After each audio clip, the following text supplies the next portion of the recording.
Welcome, everyone, to War in the Soul City, episode 23. Last we left off, our coterie, the Dig Crew, had found themselves in the possession of an anarch Nosferatu named Freddy. They went to the Elysium, the grounds held sacred by the Camarilla, as a meeting ground for those who wish to gossip, for those who wish to observe, for those who wish to make deals with little threat of leaving harmed. Or, so the Camarilla would have you believe. But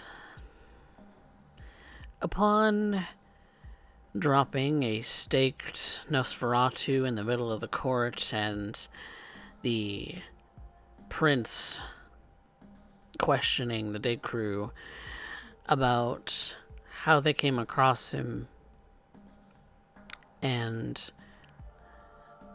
granting Sheriff Galvin the ability to question said Nosferatu.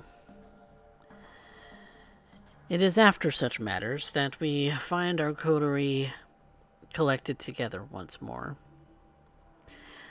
Dana had been excused by Sheriff Galvin from the questioning, told to go home, but well, she's back here now, with Malice having had a conversation with Don Mangini and Primogen Heifetz of the High Clans. Some interesting conversations ensued, and Virgil and Rodney stepped out for a snack, which went completely awry. But such is what happens when you are a fledgling, or a neonate in this case too. But Virgil, your time with the Dig Crew is almost up.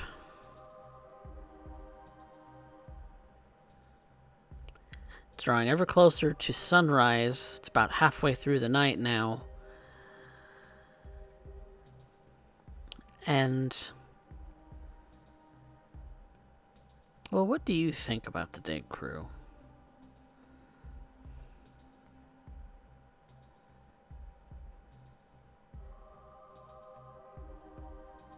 Virgil finds some of them interesting. He knows that he likes Rodney. They get along very well. He hasn't really interacted with Malice much. And Dana, in spite of some of the sharp-tongued things that she's said, you can see that there is a decent person under them a little bit. Or at least cracks are beginning to show that she might not be as terrible as she seems.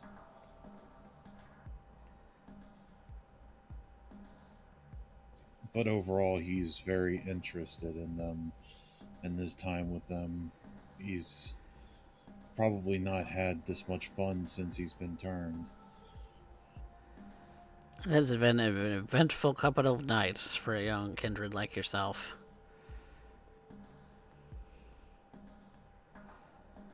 Getting into a scuffle with a Nosferatu. And another. You're not sure of the clan of the other one. He definitely had a power that made you hungry. Very, very hungry.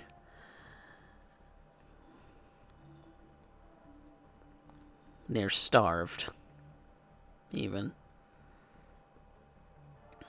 Never had to exert yourself that much in your entire existence. But you and Rodney have made your way back to the Elysium site, perhaps with the intention of talking to your sire about letting you loose while most everyone, is still around. Perhaps the prince will even assign you a coterie tonight. Who knows? But that might be presumptuous. But when you and Rodney arrive, you see that Malice is still here. He's making conversation with a few others, of which Rodney, you would know Primogen Heifetz, as he is the Primogen of the High Clans. But Primogen Heifetz has since moved on. Talking with Primogen Bach of the Low Clans, whom you yourself as a clan Nosferatu report to with any issues.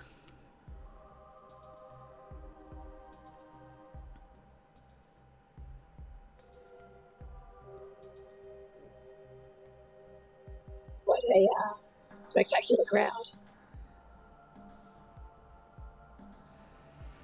You do see that some of the crowd has thinned. There is notably fewer people, though there's still quite a few. But the crowd has thinned a bit, which, Rodney, you might be thankful for. Yes, actually quite a lot. There would be a slight sigh of relief at the lessening of the number of people in the room as compared to what they were here.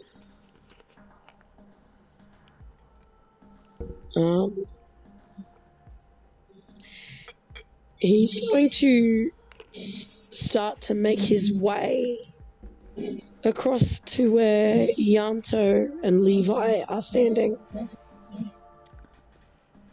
And Malice, you might have passively observed that Levi and Ianto kind of circle the room, not necessarily talking to much anybody else, but certainly circling the room, saying hi to individuals as they do.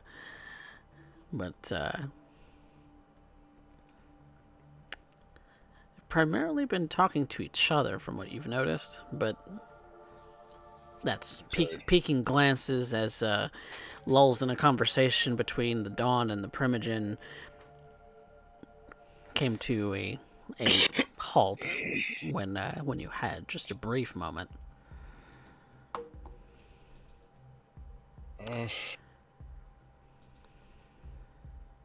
You do see that Rodney and Virgil have arrived.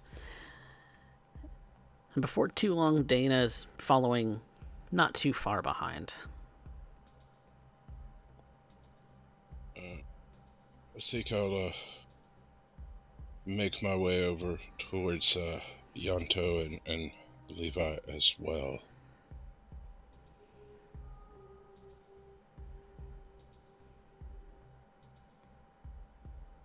I would be sticking with Rodney at this point. Okay. So the three of you kind of head towards the pair of Nosferatu. Dana, do you do anything?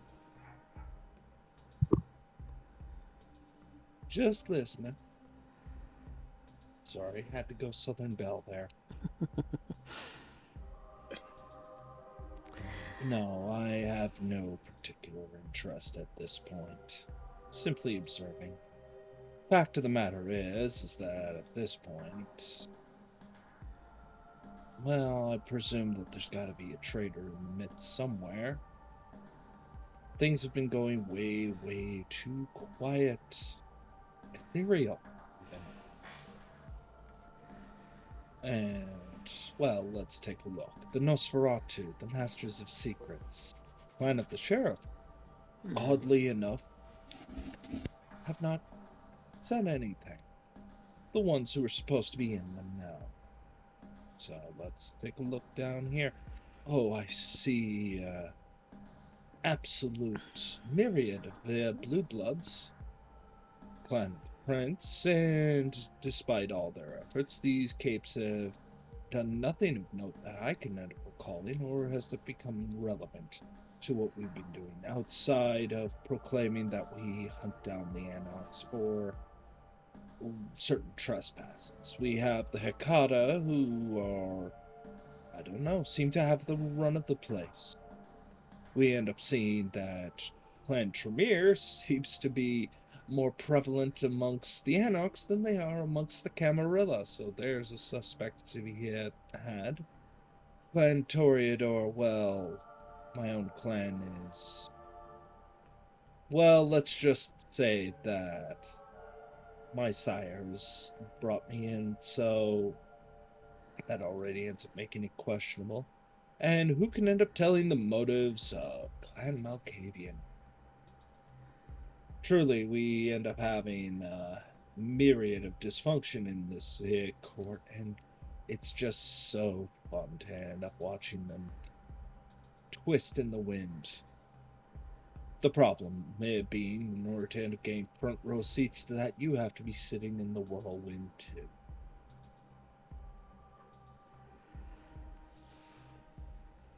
Is there anyone you're observing in particular?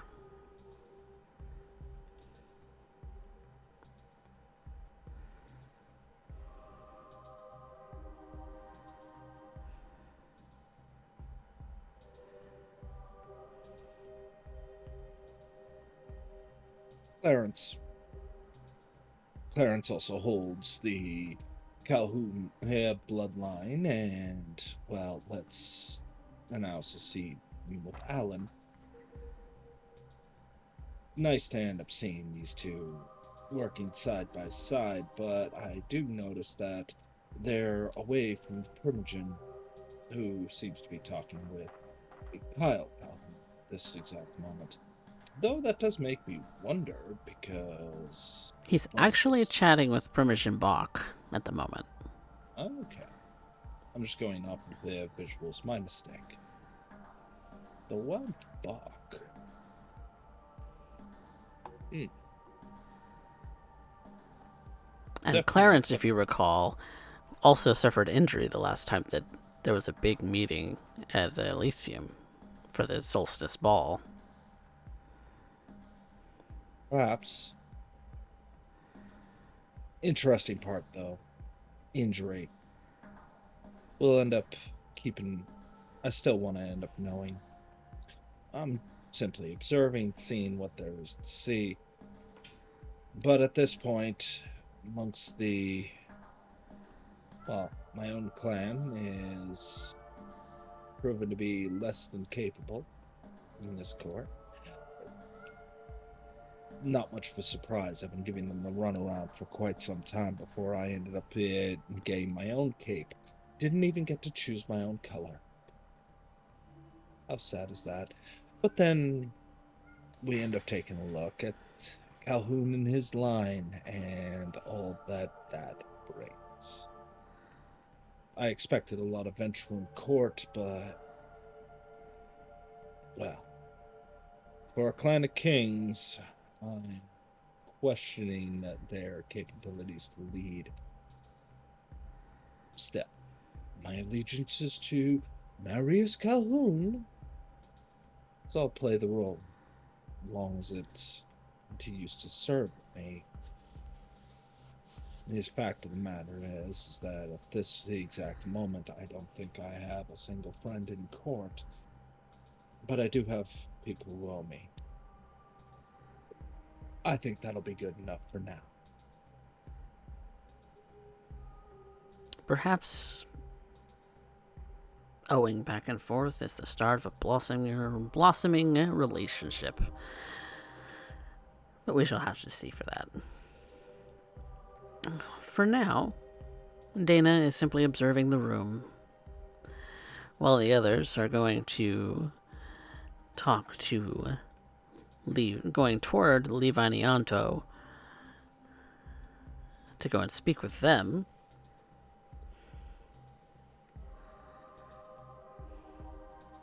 Levi gives a very big grin as you start to approach Virgil. Welcome back.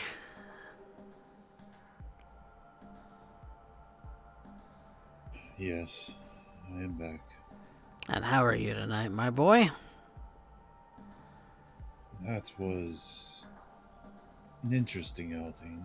I had a great deal of fun during it, too. Are you talking about you Something just stepping out just now, or are you talking about stepping out earlier this afternoon? this Evening. afternoon. Earlier this evening. Ah. Yes. Where you picked When up we that little runt.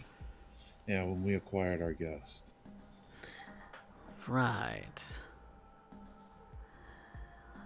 Little old Freddy. Always was a pain in the ass.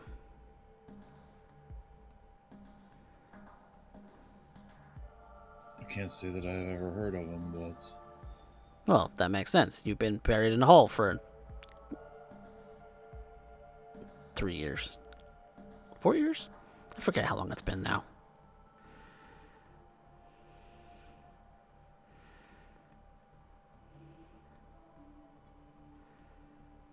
You've certainly picked well for your child. I like to think I did alright. He's a good kid. Right, Virgil? I try to be. Good. I would say he's done very well. In fact, he's been an invaluable asset.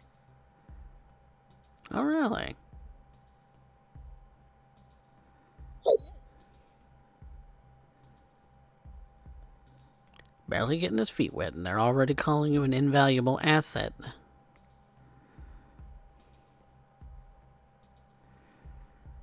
I did do a bit of heavy lifting for them. I don't Ooh. think they have any more people that can do that among them very easily. So it might be invaluable to them, even though I am that new. Well, tell me about it. Tell me about it. How did you find little old Freddy, who is very good at what he does? So I've heard. I'll recount from my perspective of coming out around obfuscated, seeing that he had Dana by the neck, sneaking up behind him, putting the barrel to the back of his head, and pulling the trigger, and then everything else that happened. I'll just kind of go run down the scene like clinically, like I would if I was doing a police report.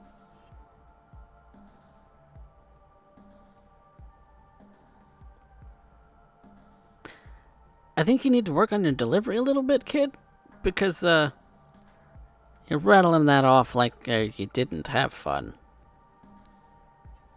That's a force of habit for details. It was fun though. I haven't gotten an adrenaline boost like that since before I was turned. Well, because we don't get adrenaline boosts. Wow. I don't know what it would call it then, but it was fun. It was exhilarating. That was probably the beast inside, getting a little riled up.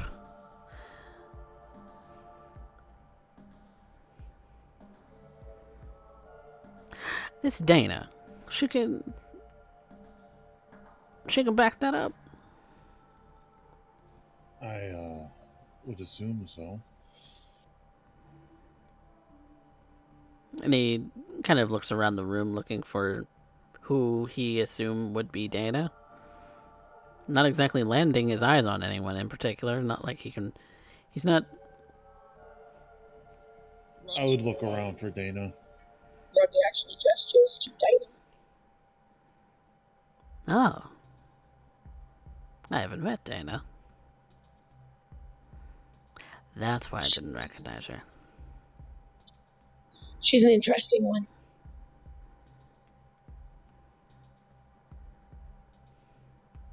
Yes, Huh. she's got a lot of thorns, but Well, what Rose doesn't? that's true. Oh, her tongue is particularly sharp. Trust me on that. Oh, that might be entertaining.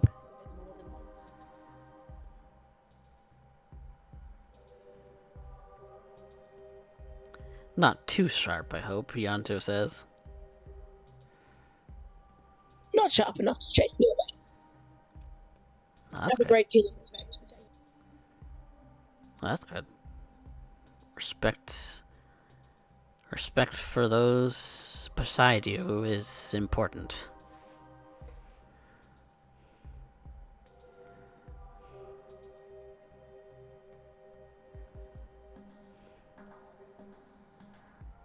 So, Levi kind of says with a bit of a boisterous gesture, "Shall we go talk to her?" If that would please you. I think it would. I think it would. I think it would a lot. I would turn and walk towards Dana. Rodney is trying not to smirk. He's expecting all kinds of sass from Dana. He kind of casts a glance over at Ianto, kind of like, this is going to be funny. It's almost like you can see the grin under the bandages from Yanto. He just kind of steps back though, and lets Levi and Virgil pass, and kind of stands with you both, and says, you and Malice, and says, "I do have other people to talk to tonight, so I may have to get going soon." Of course, it's good to see you doing well. Well, yes, I am well. Yes. Yes. I shall let you get back to it. I'm gonna go over here and watch this happen. And he points to. I'm gonna watch from over there. And Yanto goes back to kind of slowly circling the room, kind of observing everyone that he's passing, everyone that he's nearby. Shally, Malice. Malice will move closer to where Dana and Levi will be, but is quietly observing everyone.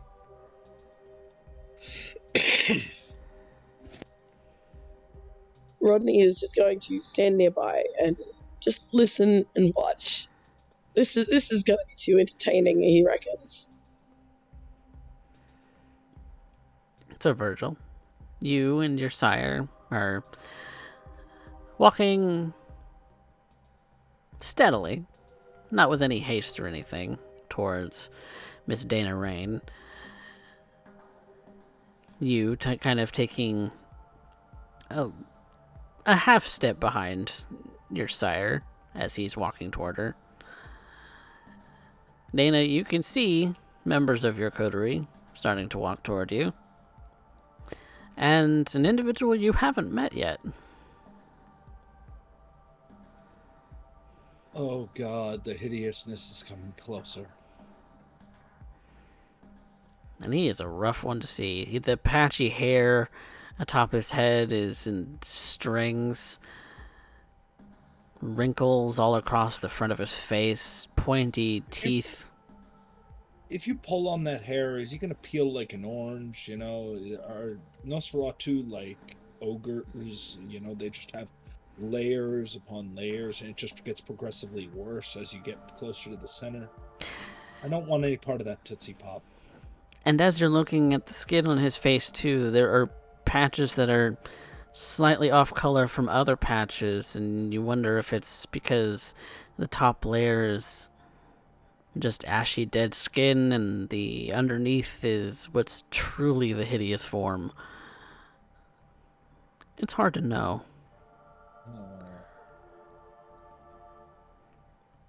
With big floppy ears, with large holes in them for earrings, and those jagged teeth. Little rat scurrying across his shoulder a little bit. Oh, God, no.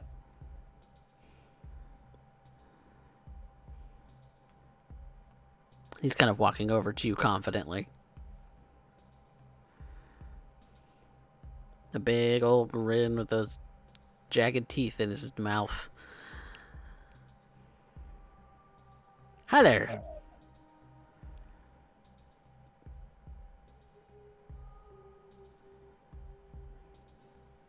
Hello, Virgil. I'd like to present to my sire, Levi Wallace.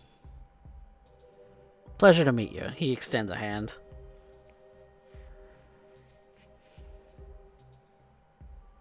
She just kind of looks at him begrudgingly. It's very clear that her eyes keep darting to something that's a little bit more pleasant.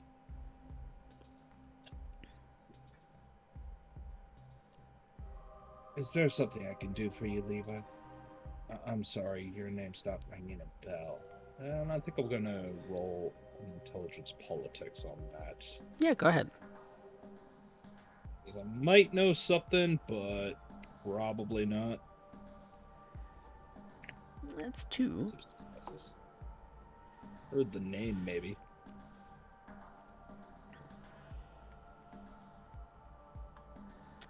Levi Wallace.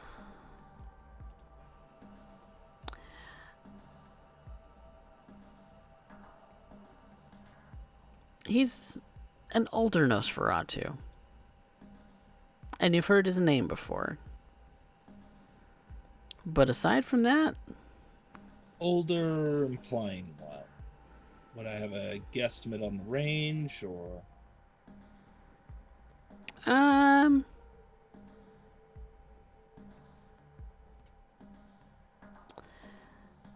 Well, if he's Virgil's sire, then obviously there's some age difference there. But he's also the child of Agatha, a more well-known Nosferatu amongst the court. She's known to be a gossip. Ah, that makes sense. Levi. Agatha's kid. Yes, indeedy. And I thought my situation was terrible. So, Levi, is there a reason that you sauntered on over my little old way?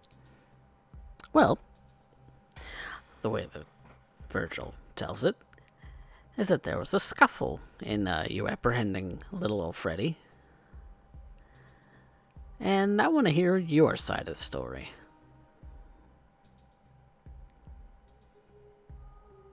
Not much to tell. Virgil did his job and is probably the most useful thing that you've added to the entire Camarilla. I'm hurt. You're going to be more hurt in a minute.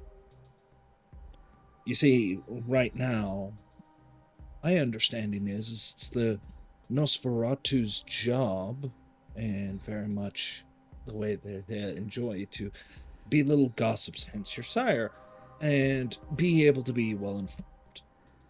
But in all of this, it's the Hecata that has been gaining information.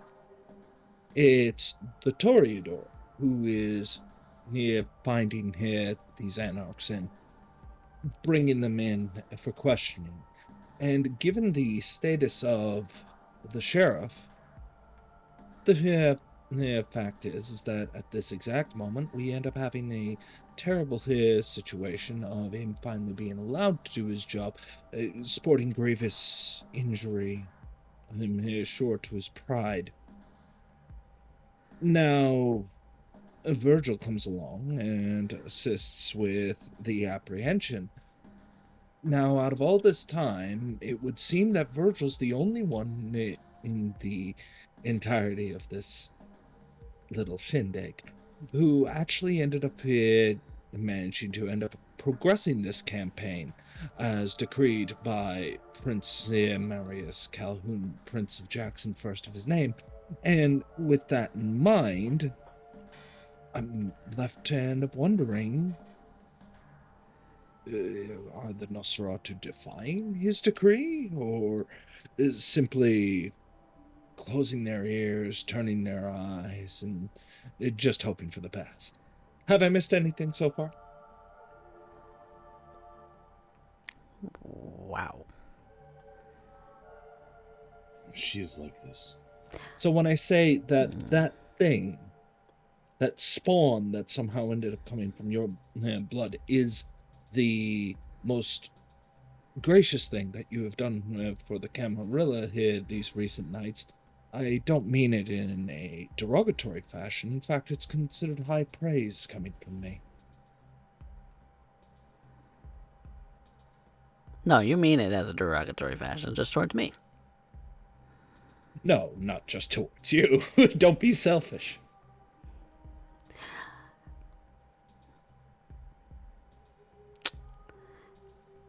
See, you can think about us with all you want. I try Really. not to. It's probably for the better. Out of sight, out of mind, kind of a thing. I But, thought it was the Malkavian shtick. but, Out of sight, out of mind. clever. More that you've shown so far. And Now, Levy, I'm gonna do Levi. You Levy was more interesting. Now I'm just thinking of jeans. Levi, let me pause you for a moment. I understand that at this point you are looking for an assessment of your child, if that's what brought you towards me, and you wanted to have a conversation about that. Do I understand the circumstance so far? Yes, you do. Are you still wanting to have that conversation? Because if my evening's going to be interrupted, I might as well end up being entertained for my trouble. So by all means, take a seat, and we'll end up telling you the tale as you need to know it.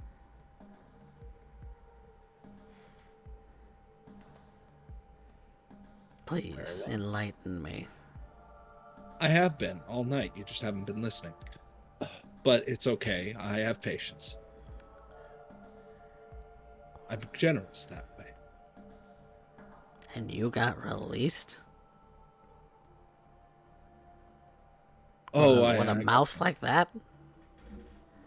It's because of my mouth that I was released. You'd be amazed on how fast a sire would slowly lose themselves if they had to end up putting up with me for a prolonged period of time, which is hilarious given the fact that you are going to have Virgil here come in with us. Perhaps you don't like him that much after all. I'm sorry, Virgil. It seems that your sire is looking for a chance to abandon you and perhaps consign you to a personal hell of his personal creation. Not your fault, really, but bad dice. So, what do you need to know? Well, going into the Flowwood, I needed some muscle. Virgil ended up providing that. I ended up offering a generous package, including to pay for the gas, to end up bringing one of them to Elysium in order to end up having a bit of a pod ride. They ended up declining my invitation, and then Freddy got involved. Thankfully, the Nosferatu seemed to be as much of a heavy hitter as he is. Virgil here was able to end up taking advantage of a lapse in judgment in that regard. Freddy ended up threatening my person, and now is currently being peeled apart layer by layer. So, in fact, by the end of this evening, I will, in fact, find out if the question that your skin naturally ends up asking me are Nosferatu like ogres. Ogres. Once we end up getting... a dated reference before your time. But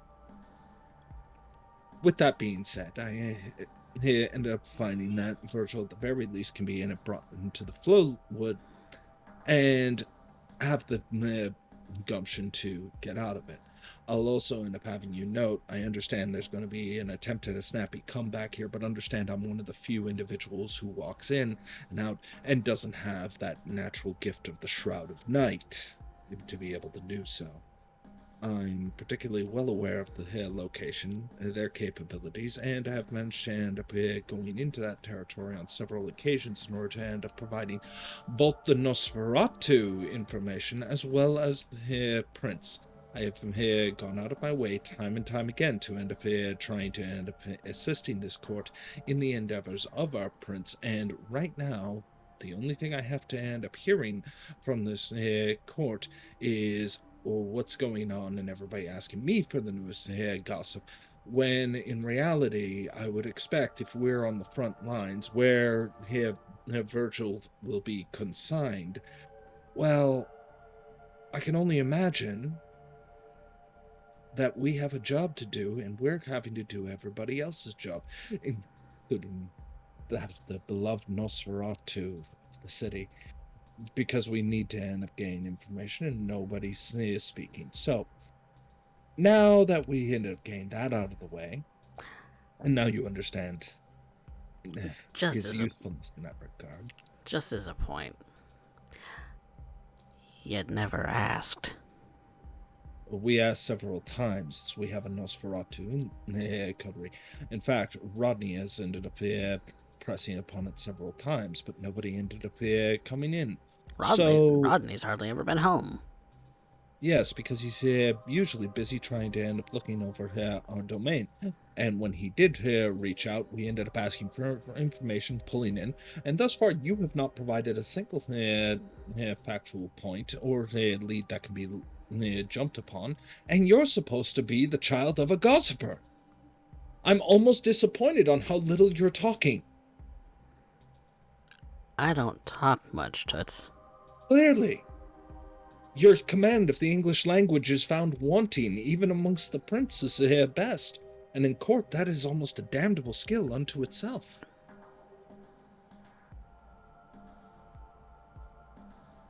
I'd just like to make a note that Rodney is currently standing in the corner trying his best not to fucking laugh. Oh, dude, Dana's gonna make a spectacle of this. My body language is pretty much how Virgil is going to be. Just kind of head and face and palm, just like, oh god, here we go. We done pushed the Goku button. Rodney, if you're trying to hide the fact that you're giggling to yourself, he's like got his hand over his mouth and he's trying his damnedest not to laugh. He knew this was gonna happen. He knew exactly what was gonna happen. Make me a composure and subterfuge. Composure subterfuge. Yep. Malice isn't hiding anything. In fact, for the first time, several people, not only in court but this coterie, are going to see him smiling as he's quietly looking at everyone else, engaging as best he can responses from around the court.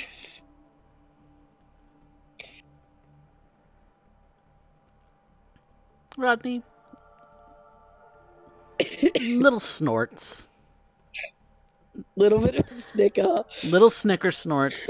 They escape every now and again. But you can't help it. It's just, this is gold. You're not sure that you've ever seen Levi get reamed this well.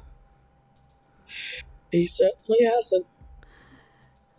But you've also known Levi to be more of a digger than a gossiper. Yeah. But it's still rather amusing to listen to. And observations, at least relatively nearby, have the occasional eyes centered upon this group of Nosferatu and a Toreador. Occasionally catching eyes, but nothing more.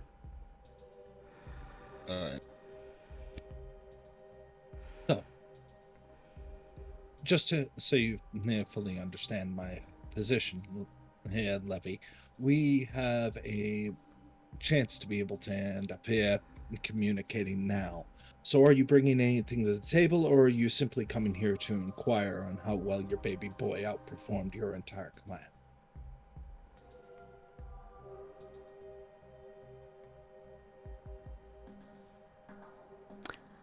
Well, I've heard enough. Because that's about the usefulness, right? Okay, so you got what you wanted. I got a little bit of entertainment, and we got to end up seeing exactly what your sire was made of.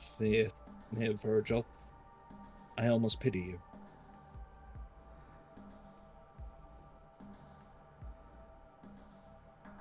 But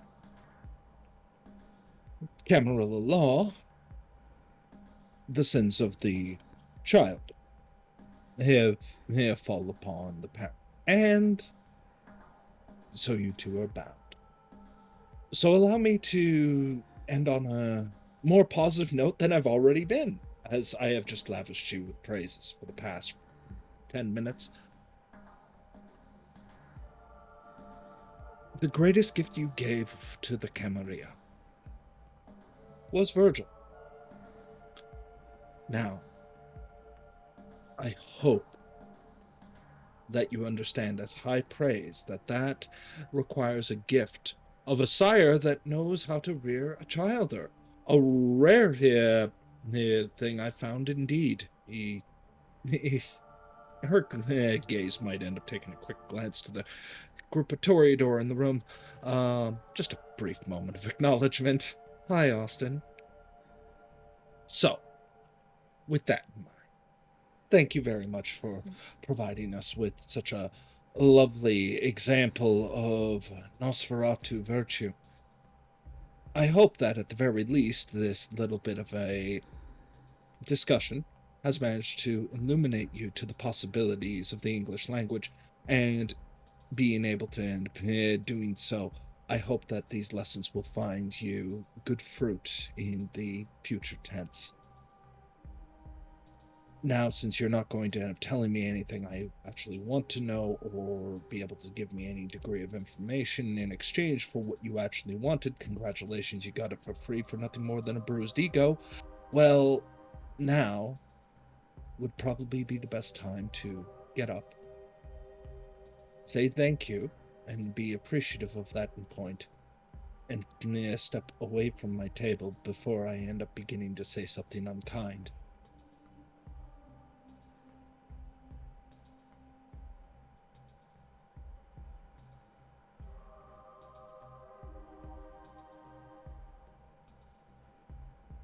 You got some balls to talk like that. I just wear them on my chest.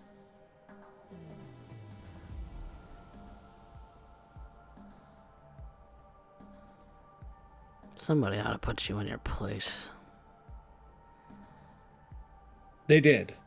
That's how we're having this conversation.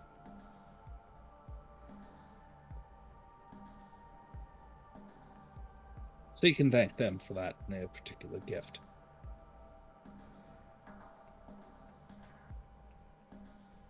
Now, with that in mind, does the Nosferatu at this table have something to offer that might end up assisting the dig crew who have been on the front lines this entire time, something to actually allow them to do their job, or are they just looking for a report that we've already filed with the sheriff?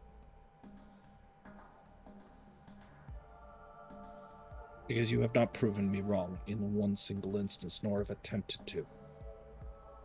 And right now... Why should I even try to change your mind? You're nothing but a filthy neonate. She stands up.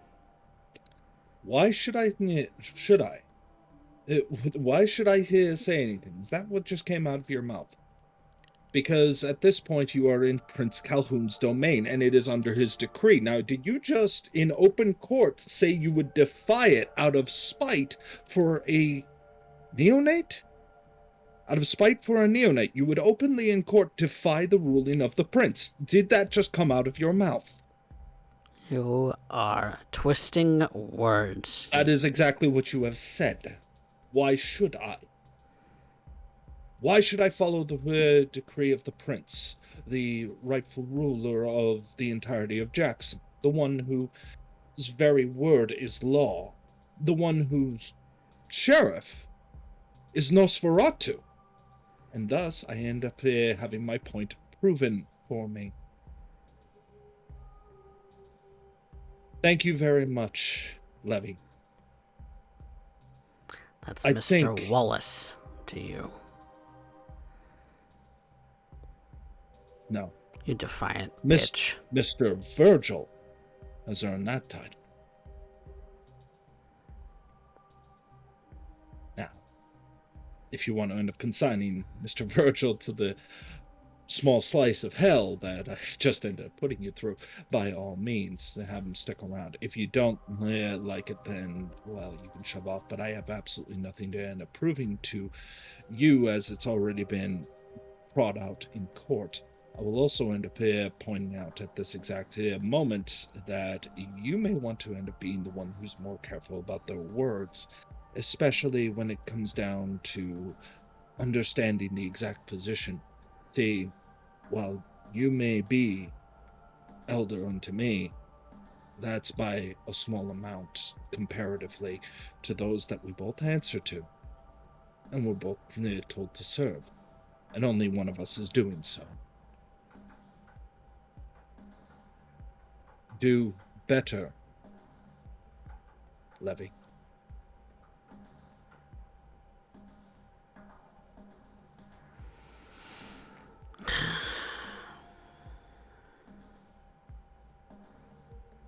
Virgil, we're going.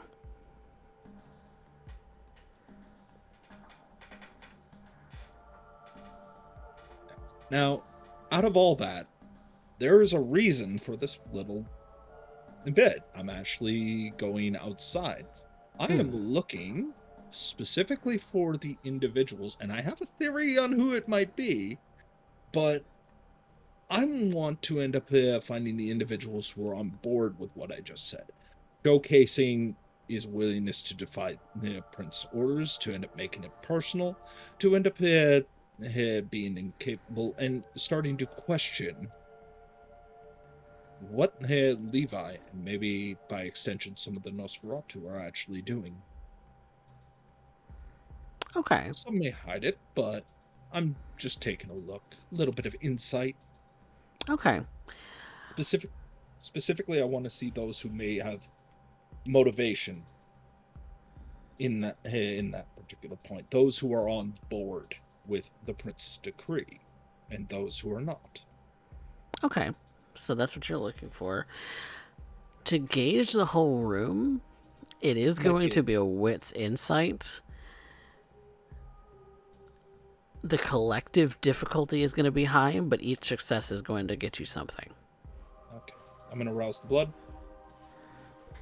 That blood will increase after this, and I am going to do this, and that's going to be 3. I am going to spend a willpower. Okay. With 3 dice. Come on. Oh, come on. What you got? I wanted that crit. I wanted that crit. I know you did. You were fishing for it. 4 successes. I will answer either on board or not for 4 people. Your choice.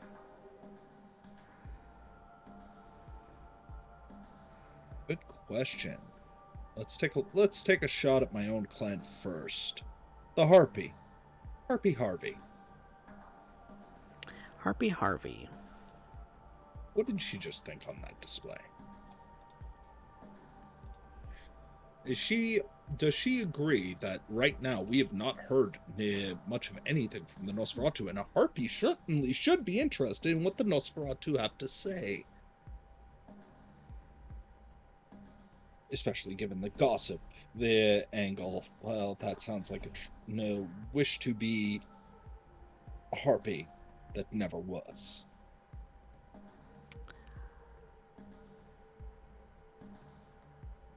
She is on board with the Prince's decree.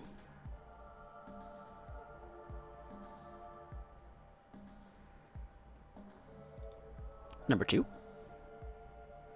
Number 2.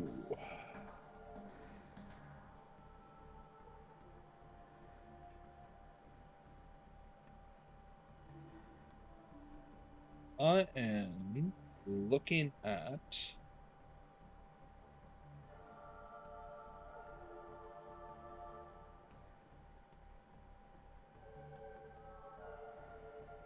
Ooh, good questions, good questions. I think we're going to end up going in with Jacques. Colin de Clancy. His childer, after all, were the ones that mostly went anarch. And while he says the right words, I haven't heard any of his accomplishments in this particular endeavor, and we're the ones hunting his childer.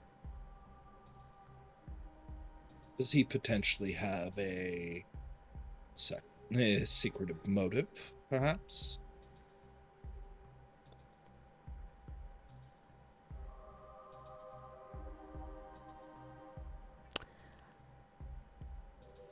Mixed. Yes and no. Still has feelings for his child. Doubt. Well. Number 3. Levi himself. Levy. Say, I'm curious if he will end up hindering the operations, especially after being called out in such regard. Were he to deny our request to accept Virgil, it continues to cement him in that regard. But that's not the interesting part. The question is does he actually believe in the prince's decree and simply has been slacking in his duties or not being observant enough of his own clan? He is on board with the prince's decree. Fervently so. Good. Then perhaps he'll end up having the decency and common sense to end up realizing when he's stepping in its way. Now that leaves one last one. And I think my eyes will dart back to my original observation. Dearest Clarence Calhoun. I already have an eye on and fangs into Kyle. Clarence is on board with the prince's decree. Fantastic. Then I will stand and start to make my way over to Clarence Calhoun. Rodney would actually like to take this opportunity to step forward as Levi needs to leave. Okay. So actually, Mr. Wallace, I would like to make a request. Yes. I personally, and I think the rest of my coterie would agree, believe that your childer has been an invaluable asset to our coterie. As such, we would like to work with him again in future, if at all possible.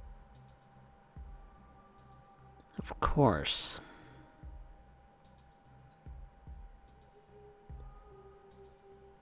I'm absolutely delighted to hear that.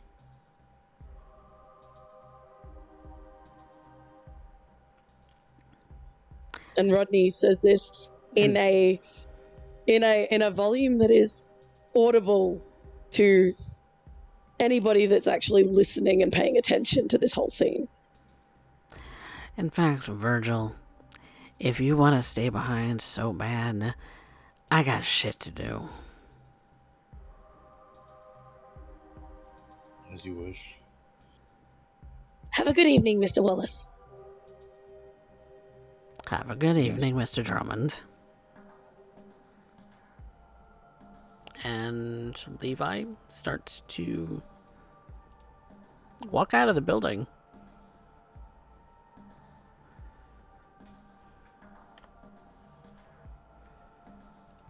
leaving the four of you together.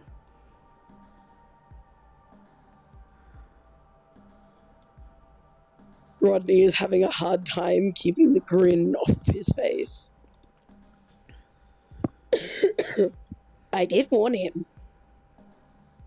If I had to end up seeing those teeth in that configuration from you again, Rodney, I would have kept my mouth shut and just said yes, sir, just to end up getting it over and done with. But that was so much more amusing. And I can't believe that I'm saying this, but that was very good. Well, just prove to me that I'm dealing with the two most capable Nosferatu in the city, and that will be enough. Yes, ma'am. And it should also give you enough leverage to be able to end up getting maybe a little bit more out of your plan, as well. Maybe you can learn something from a rose. Come with me. Virgil would fall in behind. And I am going to walk to Clarence. Rodney would also follow. And he's just like, So is everybody kind of tagging along together? Malice is at this point had his fun with court for the evening and is going to be making his way out to finish up what he was wanting to get done. Okay. So Malice is excusing himself for the night. Yeah, as always, a pleasure, Dana. Really love when those barbs aren't pointed at me. I think that's true for most. Y'all have a good evening. I have some things I must finish for the evening. Wraps.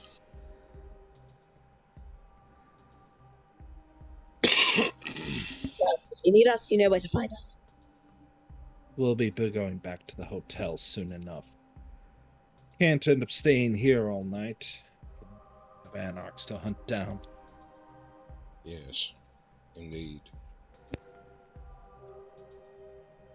And so, the three remaining stay behind in court, approaching Clarence Calhoun, a grandchild of your beloved prince. And if I recall, the sire to Kyle. Correct. And that makes Alan his sire. That's correct.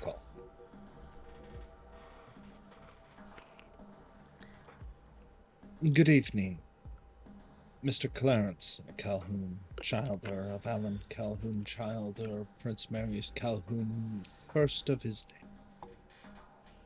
Ah, good evening. I think that's how you do it, right? Sorry, that whole lineage thing isn't exactly popular around my old circles. Not to worry. I'm not terribly concerned with other people reciting it in front of me. Well, figured at the very least I would try and showcase some degree of respect, especially after that little debacle. I hope you did find it fun.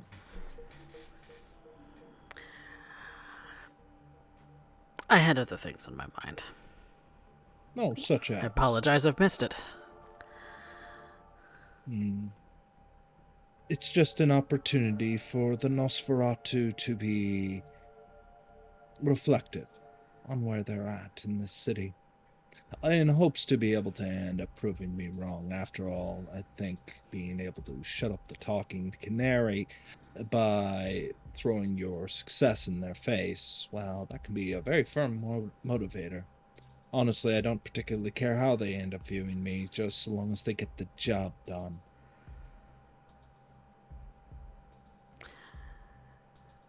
Well, you certainly did stir up a little bit of a fuss. I did catch brief moments. Well, especially when he decided to say he would go against the prince's decree. I know, in court, no less. I hope that there's no long-term consequences for such a thing. Well, that'll be upon him. That is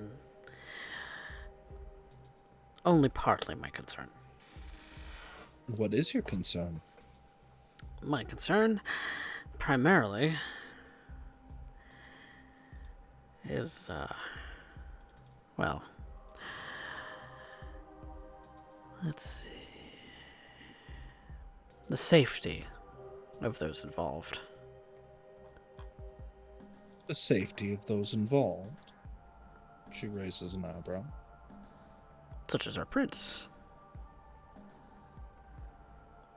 I I'm not exactly a well-educated man. I am more of a hands-on kind of doer of things. I don't necessarily ascribe to much in the way of flowery language. So you're more akin to our dear Virgil, then, in the more physical robustness department. A doer, A doer. rather than a speaker. Exactly. Other Ventru have proven that they are more than capable of doing such things at their own pace, and I find that not enough in this city are focused on the safety of our people. That does raise an interesting question, then. As it's very clear that from your childhood, as I have just pointed out, I've been lucky enough to work with the best of the Nosferatu in that regard.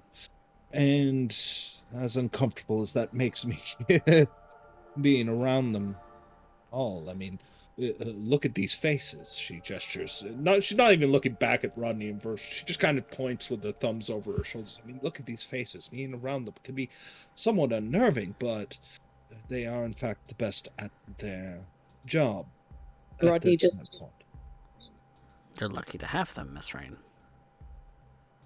Well, consider that the foresight of the prince. Which leads me onto the question of Kyle A. Calhoun. Kyle was embraced not for his physical capabilities, but perhaps to enhance something that you were lacking. I see how well he takes to coteries. At my suggestion. Kyle was a medical student in life, and thus I felt it was appropriate that upon his proper education as a mortal, that he begin his education as a Ventru. Your sire, Alan S. Calhoun, had the gift of the gab, you the gift of body, and his the gift of mind. A perfect trinity. Each of us to endeavor in our own pursuits eventually. One can hope.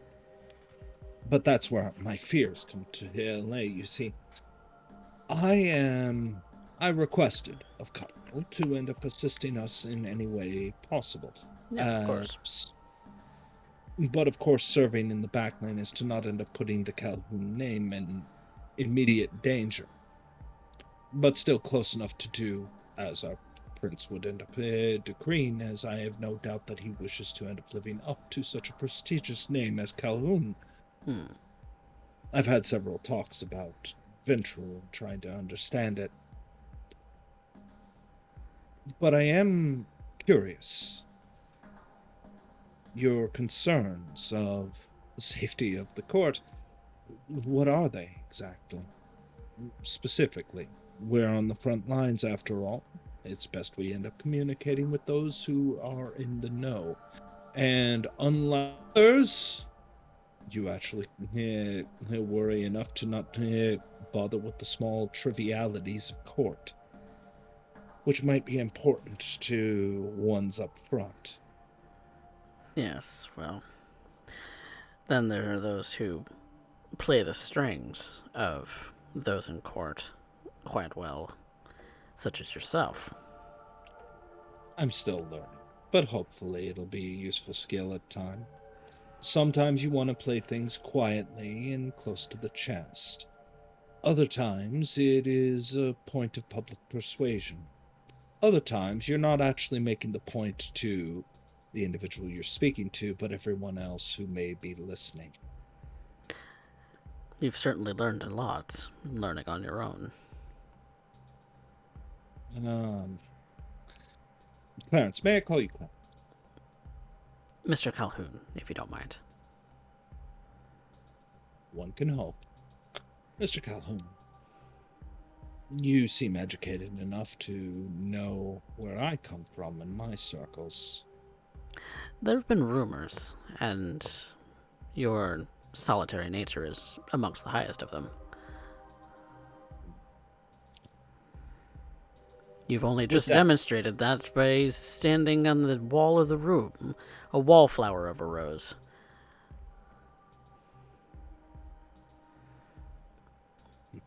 A rose is meant to be displayed, I am sure. I was never embraced for my displayed features, curvy as they can be. What I was embraced for was a particular point of wit and business sensibilities, especially those in particular circles. I think it's why I can get along with Ventru, as traditionally I understand you were embraced from merchants, businessmen, that sort of thing, so I can at least talk business. And so I was able to talk with Kyle, and so I wish to end up talking with you. Understand where your position is, and perhaps be able to make a beneficial discussion, or at least an open dialogue for future endeavors.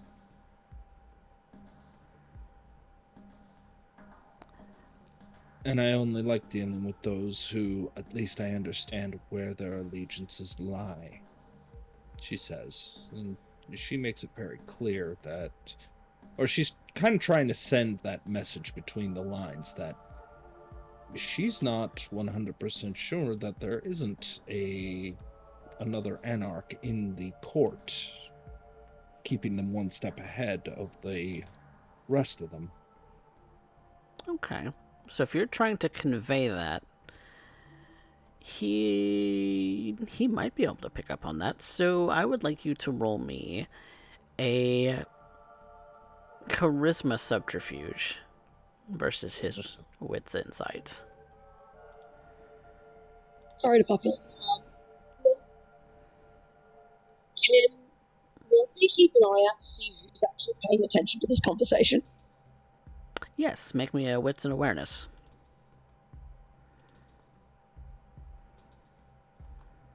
Oh, might help if I did this.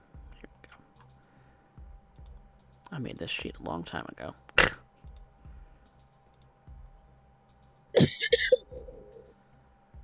Doing a lot better than I am for dice rolls, and he'll pick up on it. I'm not exactly being subtle about it. I'm just not outright saying it. Right, and I was wanting to make sure that he had the know-how to be able to pick up on that, because I, as the storyteller, was picking up what you were putting down. So okay.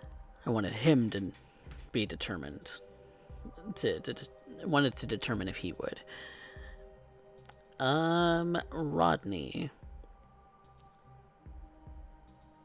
The most nearby people that are within earshot, more or less, are the group of Toreador and the Tremere. The others have kind of started wandering the halls, kind of passing by others as much as Yanto's been doing.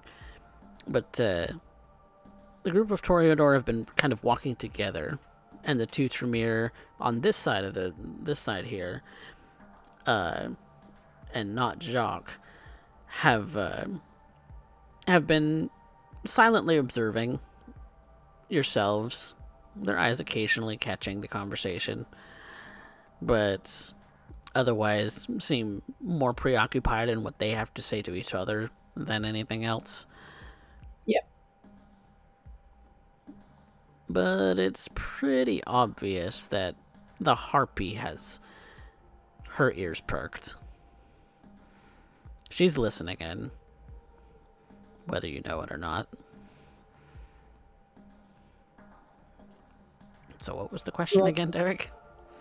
No. She was just implying that someone in court may actually have anarch leanings. That's this court's suspicion. Giving him a heads up, as she's one of the one where Clarence, maybe due to the role that you gave or you told me, maybe the one that I think is most likely to be on board, or at least on the up and up enough to know that he's self-interested, and that self-interest aligns with the prince's wishes.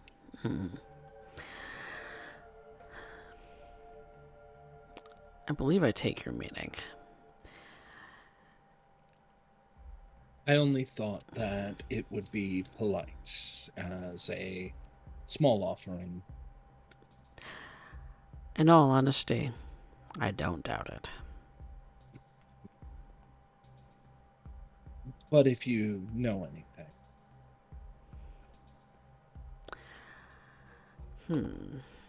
What is it At the that he would know? Does he know anything? Let me look.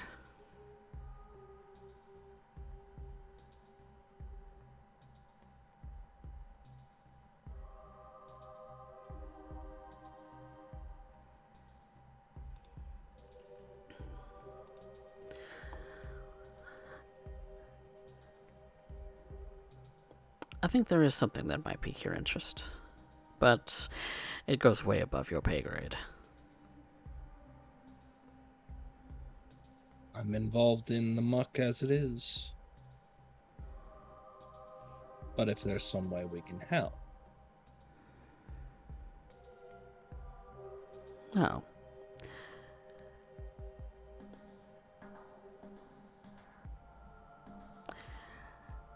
For this being something that could be advantageous to all of us and keep all of us safe, you should know that the Seneschal Howell and Sheriff Galvin have never had very keen eyes for Primogen Heifetz. Now, they have not made this necessarily a secret either. But someone new to the court, someone young, may not necessarily pick up on it right away. Primogen Heifetz, really? I've never had any personally terrible dealings with him myself, but I can't help but notice that our Seneschal gets on edge anytime that he's involved in talking with our prince. But that could be speculation.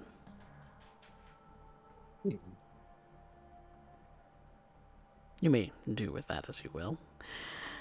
As far as those who may harbor ill will,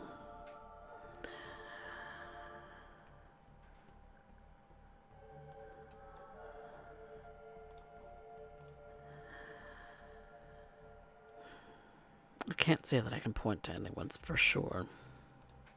It's something to end up considering, and lets me know the board just a little bit better.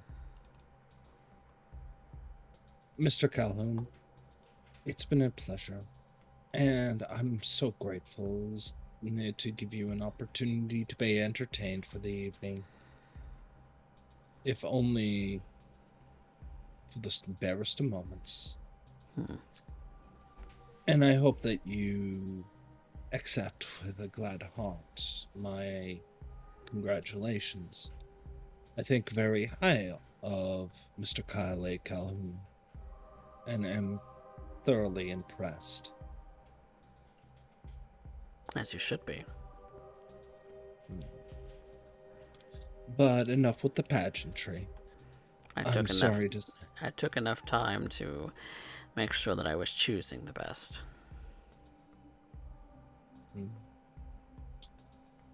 Don't take this the wrong way. I certainly wouldn't.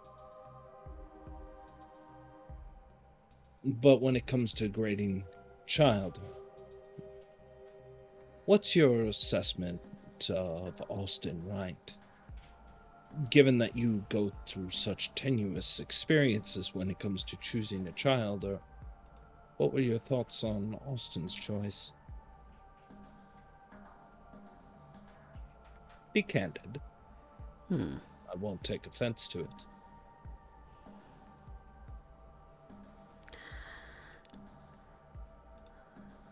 I don't wish any ill will towards Austin. I do not wish any ill will towards you. But rumors do spread, my dear. Even amongst the least catty of us. So, you may have gotten away with mouthing off to an elder this time.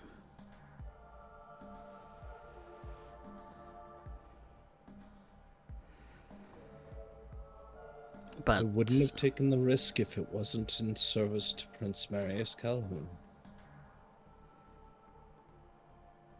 that's what I like to hear. Sometimes it's best if those who are lower on the totem pole, shall we say, speak the words that you're only permitted to think. A little bit of plausible deniability, sure, but at the very least, it gives you an opportunity to gauge that which you're not in a position to be able to pressure. Perhaps that's something you can end up discussing with your sire, as I'm sure Alan would have ended up finding the situation very interesting. Well, don't make a habit of insulting my coterie mates on a daily basis. Oh, I wouldn't appear dreaming of it. But it is required pressure, after all. And maybe, Simply because you do not see it does not necessarily mean that things are not being done, my dear.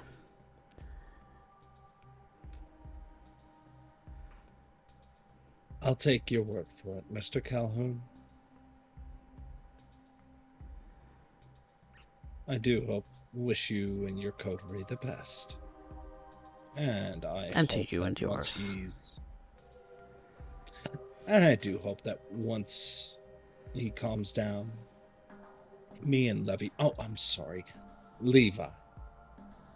will be able to end up looking at this particular moment as a wonderful bit of growing pains as the court begins to find its measure once again after this horribly tenuous circumstance. I wish you and yours happy hunting. Good hunting to you, Mr. Calhoun. Thank you. Rodney, Virgil, I tire, and I think that it's a fantastic time to end up getting back to our home. Maybe, just maybe, we might get lucky and be able to end up bringing in another Anarch. 2 in one night, how exciting would that be? She walks away with that little walk.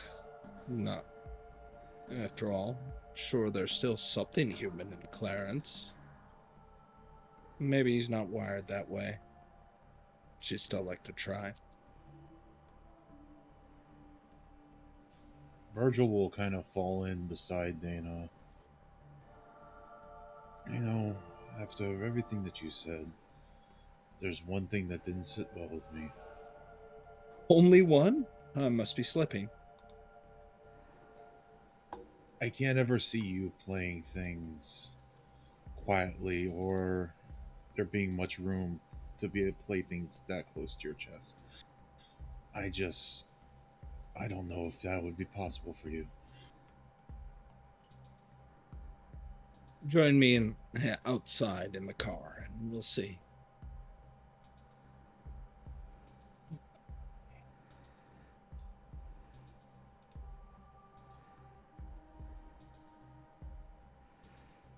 And so, you, Virgil, and Rodney all collect together to climb into vehicles to go back to the hotel. We're going to catch up with Malice here for a moment, though. Malice, what are you on your way to do?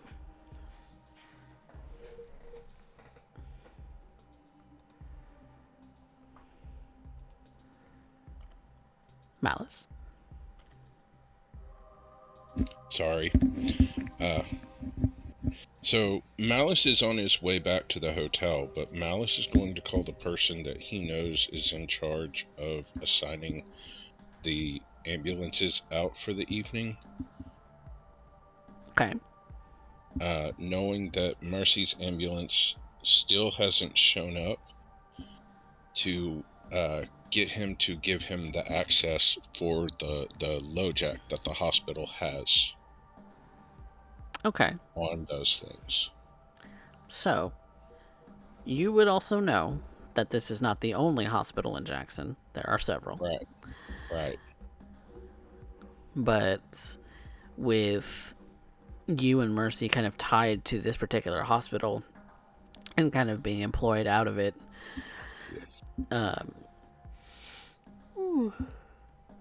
pardon me, the person that you know is a little hesitant to give you that access, so I think I'm going to call for a persuasion roll. Persuasion? Yes, that's going to be charisma persuasion, and since this is over the phone, I'm going to put it at a -1. Okay. Charisma persuasion. Yay. Because this person may not know who exactly you are. Is it all charisma? And you said -1? That's correct. That's 2 successes.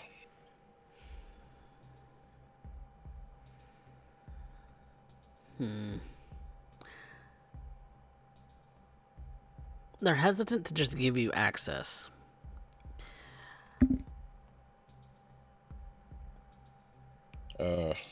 He's willing to look up current statuses of vehicles, but as far as giving you access to actively track it, he's a little bit If you require, you can talk to Don Mangini.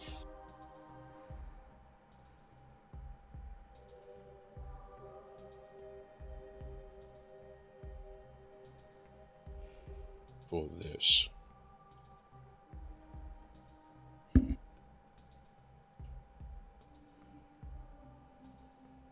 Okay. Upon invoking Don Mangini's name, you can hear this person kind of tense up a little bit. Why, is this his request? No. It is my request, and he has told me I would have full cooperation in this investigation.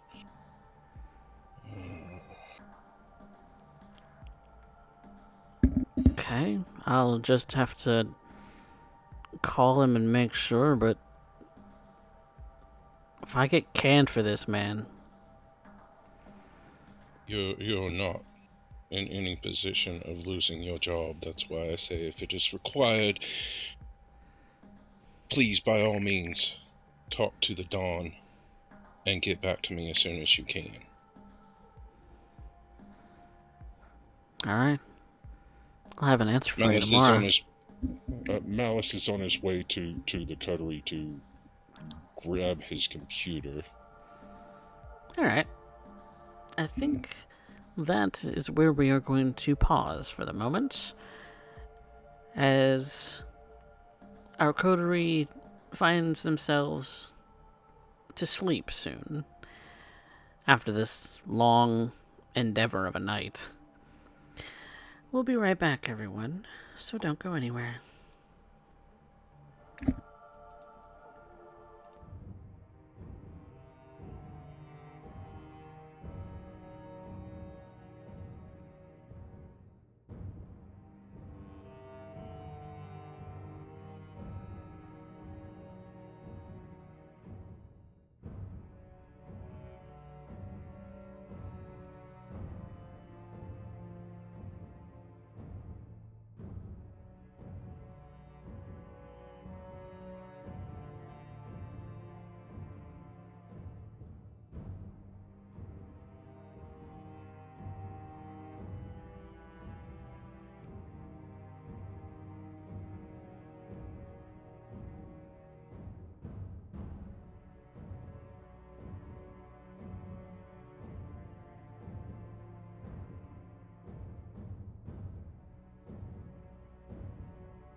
Welcome back, everyone, to War in the Soul City, episode 23.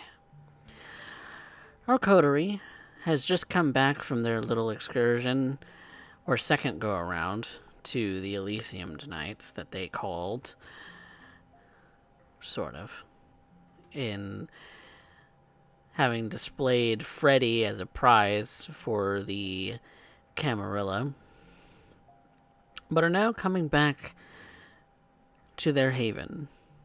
The hotel, the Dolphin Hotel, in this little part of their domain, in a bunker where they each have their own sort of closet-sized rooms, but have all more or less collected themselves after the busy night, nearly preparing for sleep as the dawn approaches soon. And so, here you are, the three of you and Virgil, the baby amongst the group.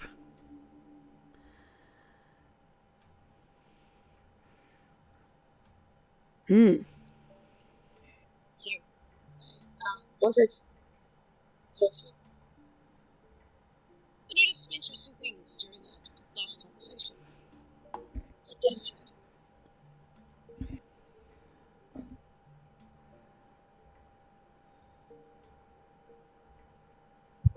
Hello? I'm sorry, I couldn't really hear what you were saying, Mox. I said, I noticed some interesting things during that last conversation with Dana. From me? No, with the Mr. Calhoun. Ah, Don't worry, there's a lot of Calhouns in the city. They have something about keeping the name and being, of such and such sire. It's a blue blood thing. Honestly, I find it tedious. There's a lot to track. A lot. But I noticed the wonderful Harpy seemed rather interested in the conversation. But what caught my attention most was when Mr. Calhoun mentioned about the seneschal and the sheriff not seeming to like Primogen Heifetz.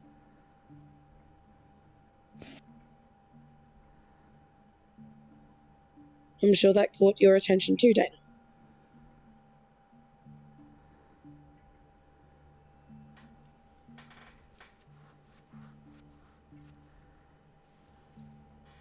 Was I cutting out, or could you not hear me? Or...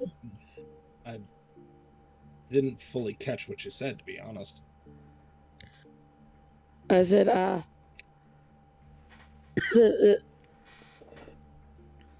he noticed there was something in the conversation with about the Primogen Heifetz and the seneschal and the sheriff not seeming to like him.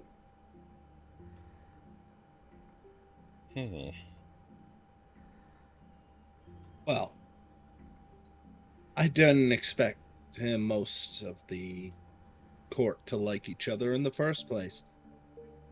Still, it's something to keep an eye on. Not Yes. proof of suspicion. But then again, I have supposedly two of the most competent Nosferatu on the whole bit, so I'm sure that you two will be able to end up bringing something to the table. You said it, not me. Also, on the note of Primogen Heifetz, do you remember when I went to Elysium? I do believe it was on my own, or it might have been with Ken. I ended up talking with the seneschal, who said that she would pass a message on to Moses Heifetz for me talking about the police and their involvement around the area and seeing if we could get an in with them. And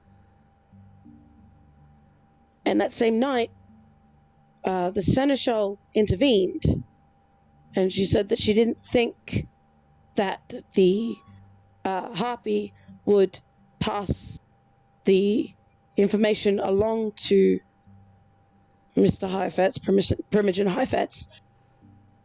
And that was the night that she told me some things, and the night after we lost Liv.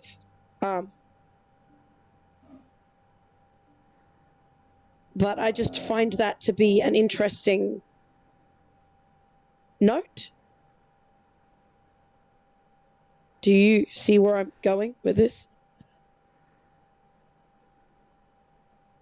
I would say, given his interest in me earlier, that your message was not passed along at all. At least he made no mention of it to me.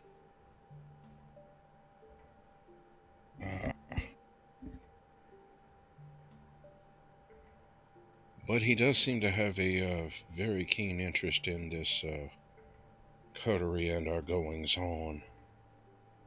At least that was the way he made it sound. Right.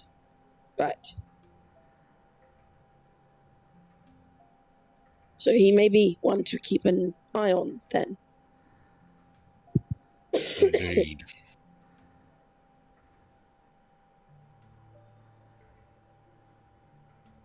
But if there was something you needed to take up with Mr. Heifetz, I think you need to take that up with Mr. Heifetz, Rodney. This was a few nights ago. It was concerning the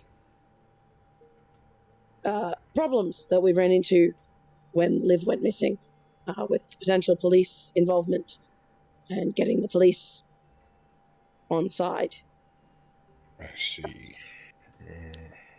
It was never confirmed as to whether or not Primogen Heifetz had his fingers in the.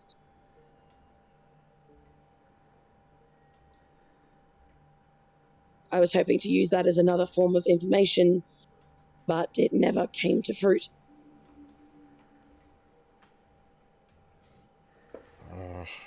Myself am waiting on a few things. But at this late hour, I will excuse myself and retire to my room. Right. Well, I will talk to you all tomorrow evening.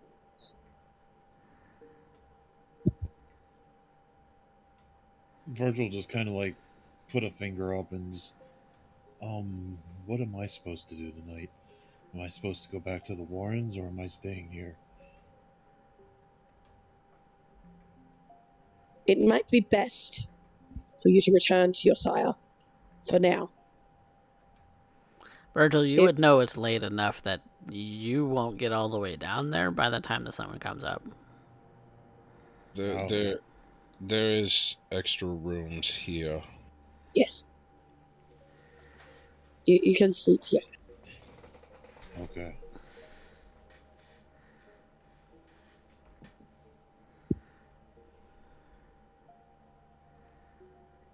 Just point me in the right direction. Come on, Atlas. Atlas kind of follows you happily.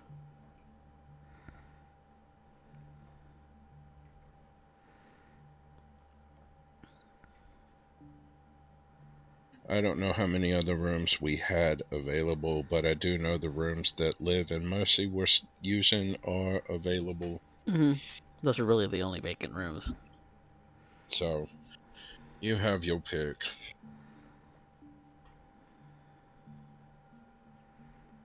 Virgil, Okay. their closets, to say that they're rooms is generous. They're big enough to sleep in, and that's about it. I would just go into the first one, the closest one that's open. All right. Honey, if you're gonna be inside my room, at the very least, can I have my bra back? Shit, wrong room. Sorry. Which ones are open? The one across the hall from Dana, and the one across the hall from where Malice is. Okay, Essentially. I'll take this one then. You can keep your bra. Oh God, it's gonna take a week to get the stench out. I don't smell. Thank you very much. Clearly not. You have a distinct nose blockage after living in the sewer for so long. I know that you have no sense of smell.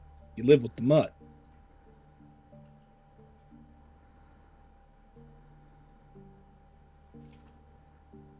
Gonna smell like wet dog in there.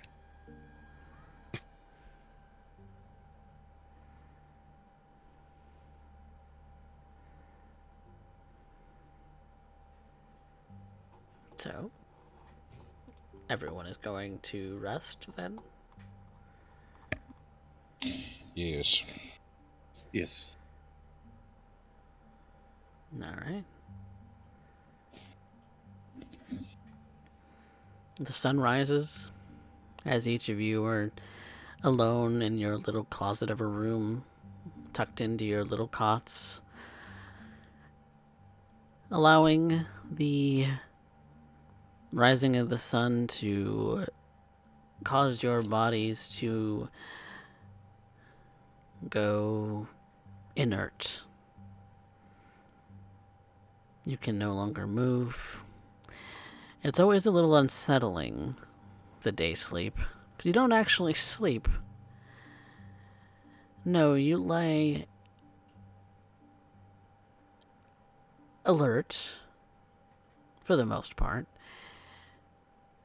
Maybe your mind drifts away to the things of the day, the thoughts that plague those who dream normally. But it's a feeling as if you're trapped in your own body for the most part. It's been jarring to get used to over the years. Some far more used to it than others. Virgil, it still unnerves you quite a bit. Even to this day, just how trapped you feel sometimes. But the sun rises. The humans of this world go about their business during the day. Your minds wander to this and that, and when the sun sets early in the evening, these winter nights,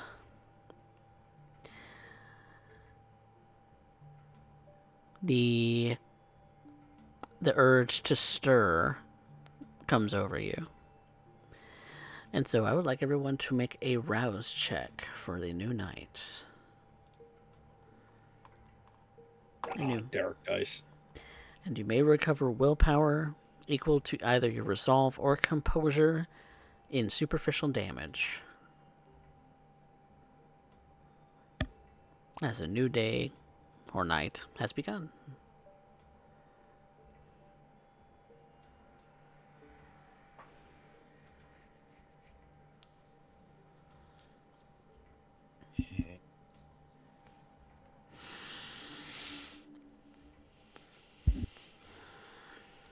Dana, the little grumbles in your stomach, they get louder. What hunger are you at?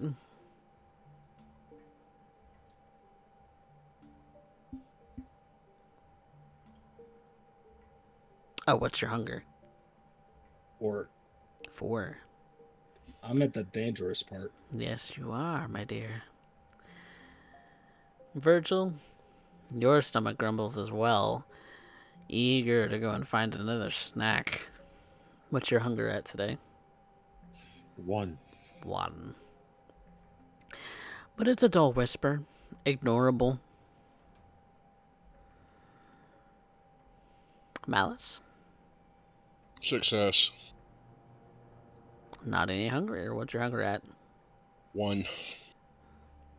Still just that dull roar. And Rodney?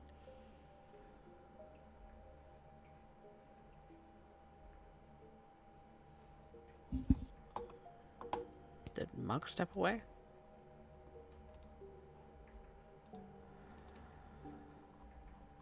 Hmm? Oh, Mock stepped away. Okay, I'll roll for Rodney then. Okay.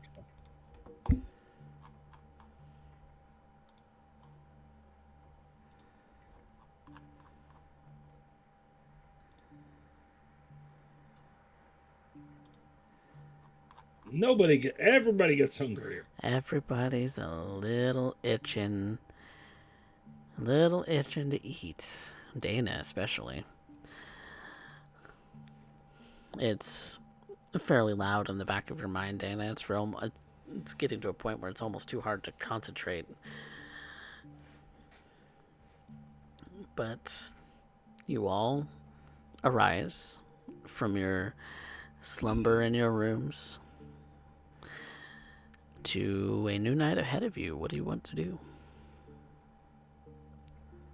Malice will check to see if he's gotten any communication back from the hospital yet. Malice, you have a slew of missed calls.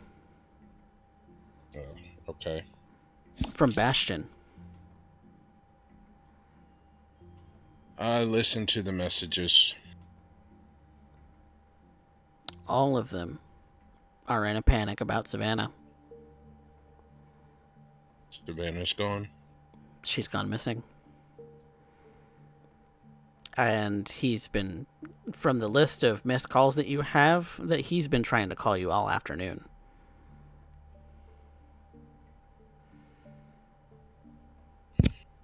Fuck. All right. Yeah. I will call Bass.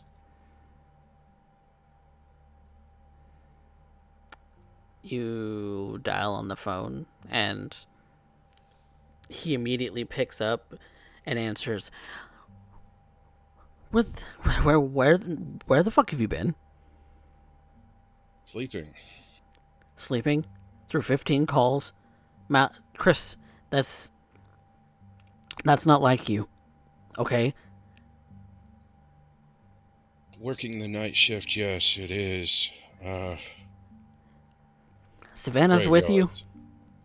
No, she's not. The last time I saw her was as she walked out the door of your house the night you and I went bowling, and have heard nothing from her since.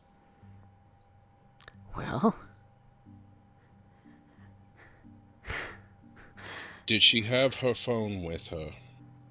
She's not answering her phone. That's not what I asked. Maybe, I guess, she doesn't leave home without it. Look. Do you have the Find My Phone app on your phone? No. Malice will walk him in through setting up the app. Okay, so what is the rest of you doing? Well, I need to feed.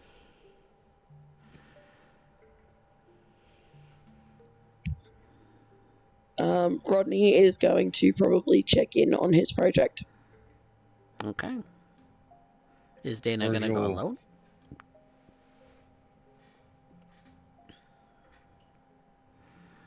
Probably. Much to her dismay, as it seems everybody else has something else they need to do. And outside Rodney of that, go with her. Virgil was just going to be standing there cleaning his guns. That's all.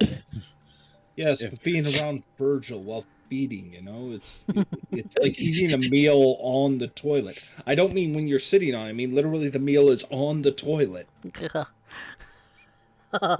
That's a visual. Yeah. I mean, at least Rodney can remain unseen. I don't need to hear about Rodney's remains.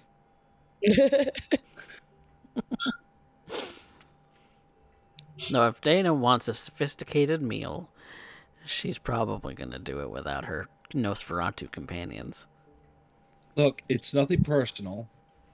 You're just hideous. Atlas, I mean, you don't go have with to her. look at me. I try to avoid it. But Well, here, let me hide myself from sight. it's literally like walking beside two modern art masterpieces. It's hideous to behold, and yet you can't turn away from the train wreck. At least take Atlas with you. We shouldn't be alone.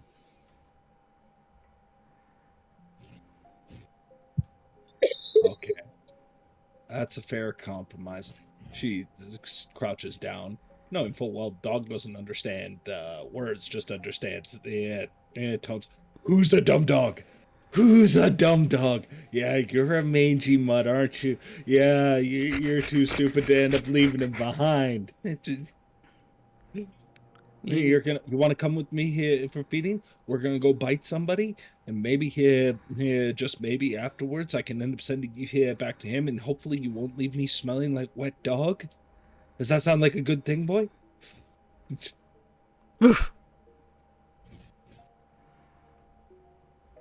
That'll work. Well, I mean, if you want, I could send Charles with you. Ugh. Cats and dogs. There's not enough of that rug cleaner to get it out of this jacket, okay?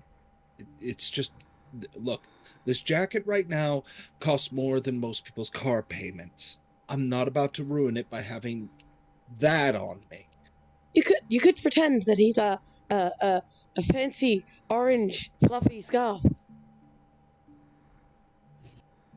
If I wanted that, I would have made him into one already. No. Come on, Atlas, come on. Alice follows suit, kind of looking back at Virgil for a second before following closely behind Dana as she's walking out of the little bunker that you've all claimed as your haven.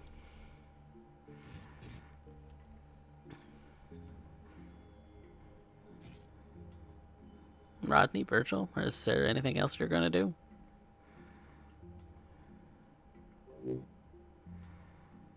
Virgil, what do you intend on doing for this evening? Well, the only thing I can think of is to make rounds unless you have something that I can do or something to look into. I kind of exhausted all my information when we uh, went and got the Nosferatu lad yesterday. Yes. Perhaps I will join you on your rounds. But I will need to check in on a project later. As you wish. Yes.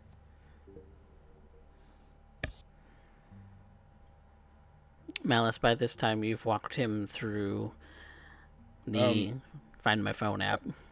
Okay.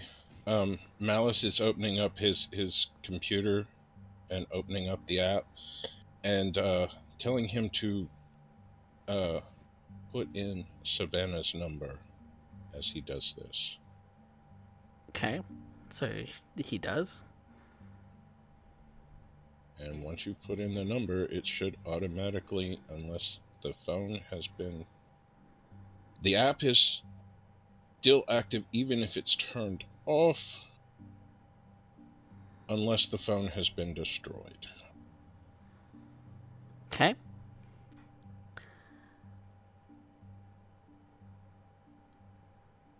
Savannah's phone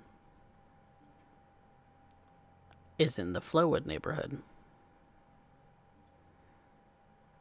Fucking A.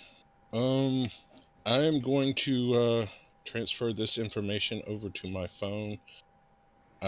Tell Bass that I will be going to check on her myself Where is she? and get back to him as soon as I am able. Not a very good area of the city at the moment.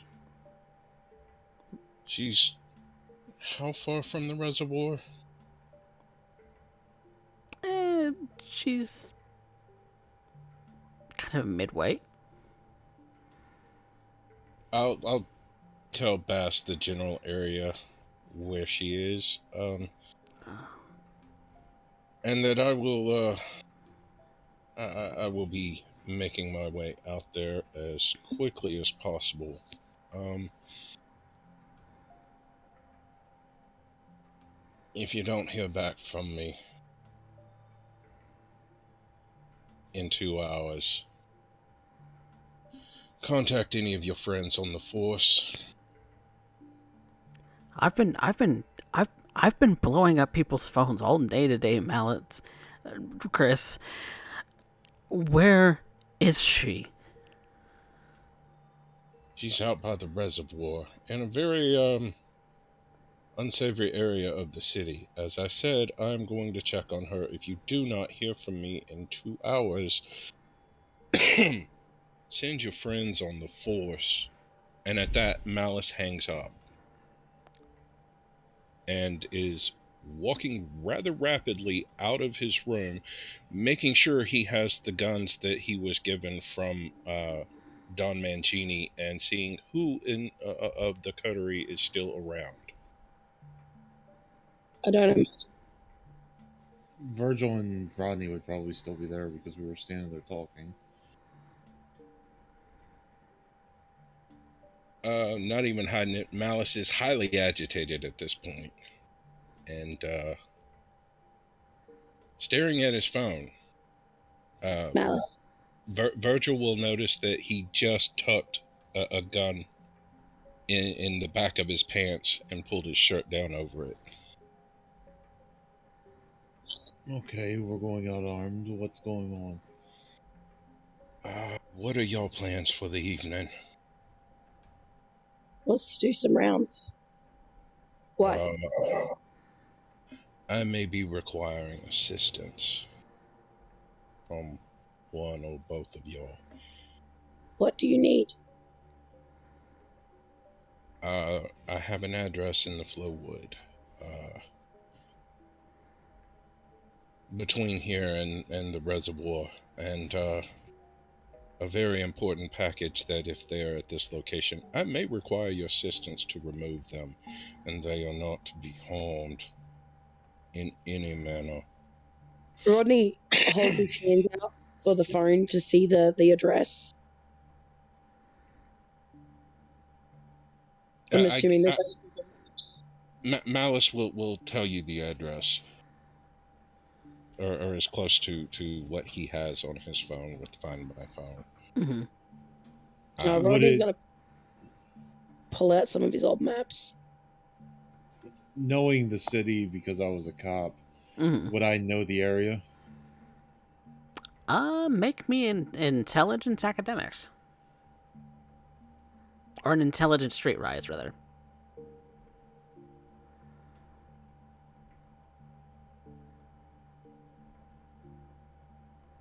It could be either. 2 successes.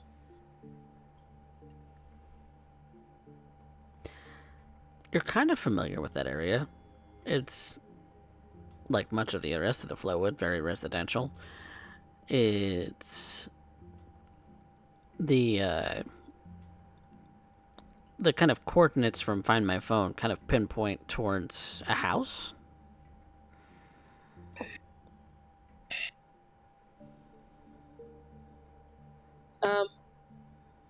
Looking at the maps that I pull out, do I know the sewer tunnels and drainage systems that run underneath of this area? And is there an access point? Make me an intelligence streetwise. How close to the original address that Malice and Mercy dropped off that package in the Flowwood is the address? That original package that you dropped off wasn't very deep in. Right. It I was know just. this is deeper. This is deeper in. Right. So. Is it close at all to where we were before, where we got Freddy? Compared to where you got Freddy, so the neighborhood's not very big. So it would only be a couple blocks, couple like housing blocks away.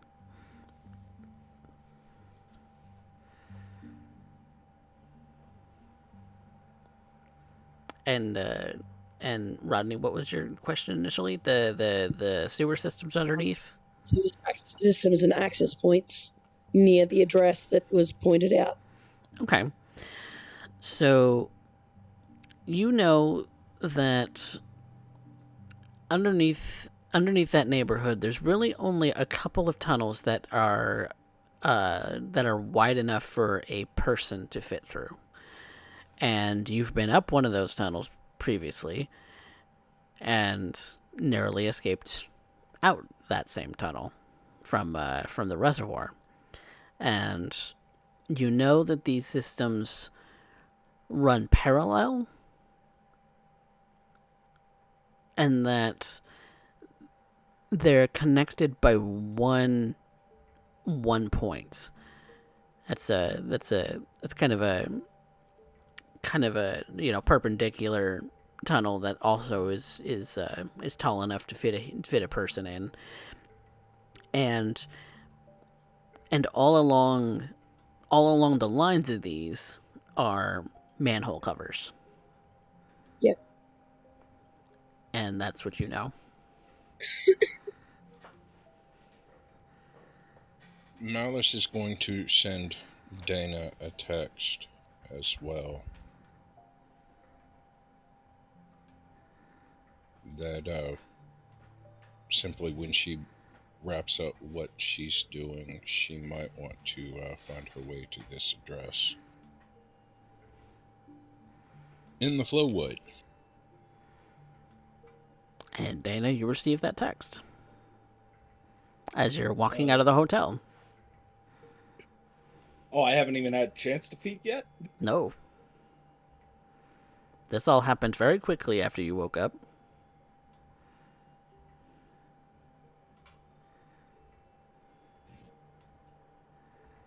Do I have time to get dinner first?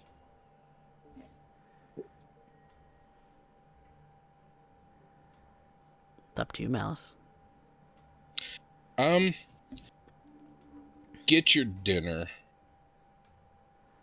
If you're asking if you need to feed, Malice will tell you feed first. He knows what Joseph is capable of with at least one of his powers, and the hungrier you are, if you show up, the worse it's going to be for us. Please feed first. And Malice is going to focus on innerly on Savannah, and Malice is going to pop premonition. All right. He's Roll it. forcing this. Roll it. Okay. That is resolve aspects, right? Mm-hmm. Okay.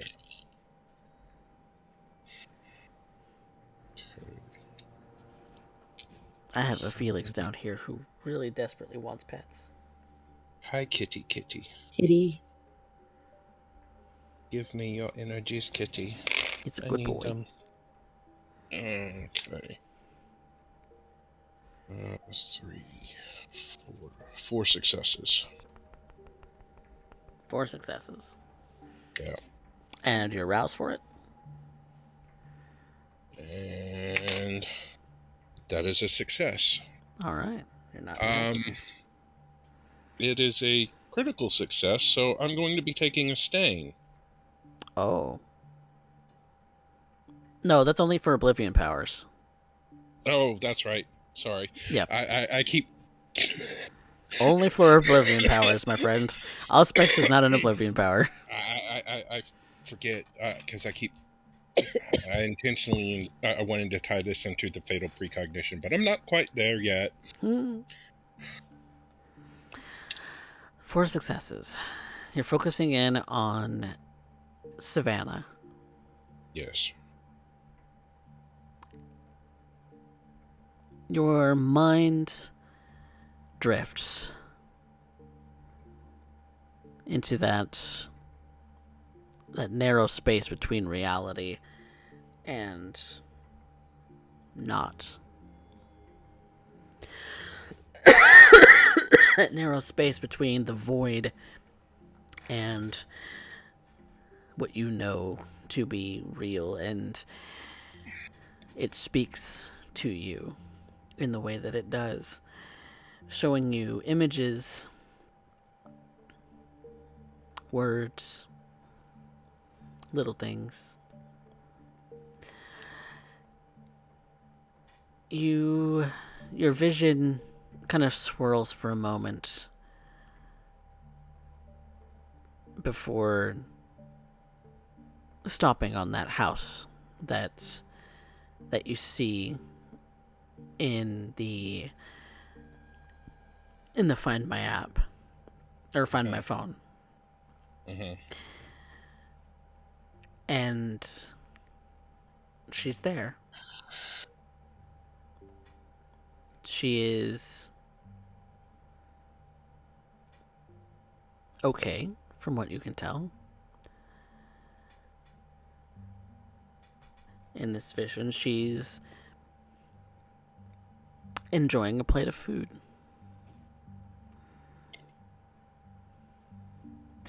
But you get no indication as to what time this is. You're simply in the home. The lights are on. She's enjoying a meal. And that is all you really see.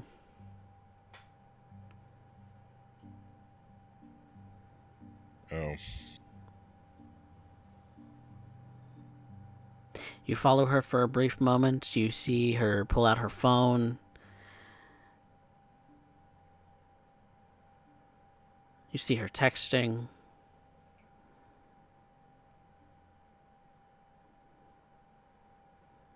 You don't see the screen, but that's because for some reason you can't really move yourself to see the screen. Right. You're locked in this particular vantage point. Do I see anyone around her? With her? No one else comes into view. The rest of the place is blurred. Okay. You are singularly focusing in on her. Yeah. The rest is a blur. It's not recognizable. Hello. I will.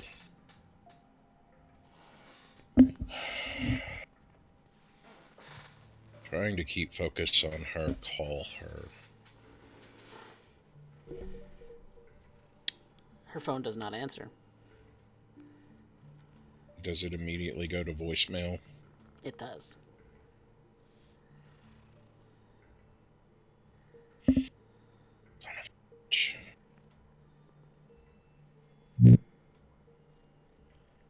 Malice is just going to turn the phone off, and he's just gonna leave. He may have the worst idea of all, but he's leaving.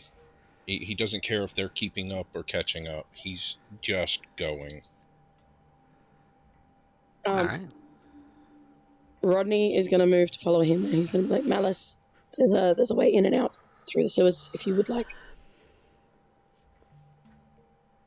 Malice doesn't care about trying to be sneaky about this. He has not given y'all any information as to who is involved, just that there is a particular package that he has of great interest in their well-being, and that was it. And he's just go. He's. Yep. I know It's not Rodney's said trying anything. to. Rodney's know just that. trying to, I and know Malice Rodney's just trying. keeps walking. Yeah, Malice is just gone. He's not turning around, not stopping, not saying anything. Rodney just shrugs and follows him, pulling up his mask. Yeah, Virgil's hood goes up and his scarf, or like the mask, goes up around his face.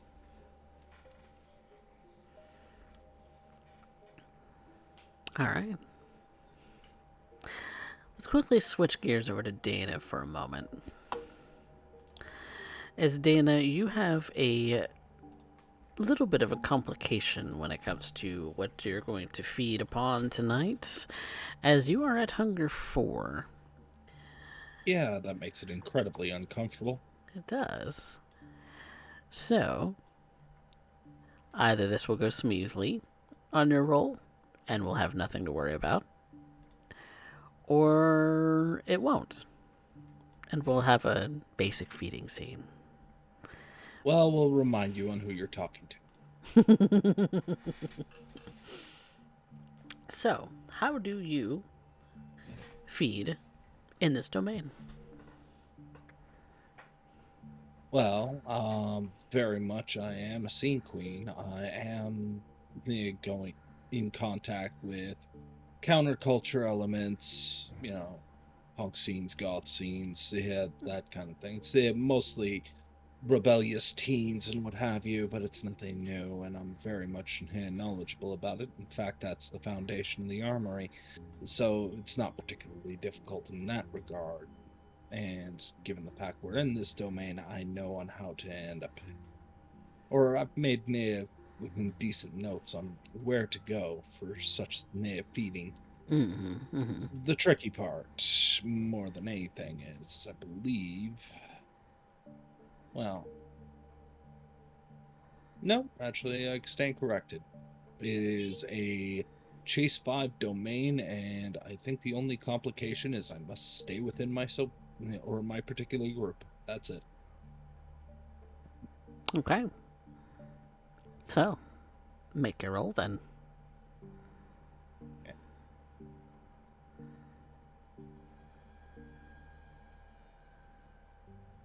Oh my.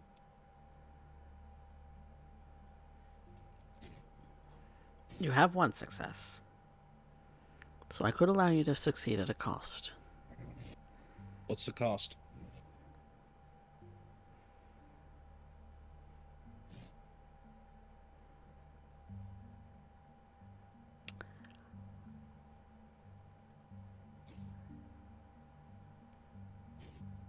There is a complication with Ted.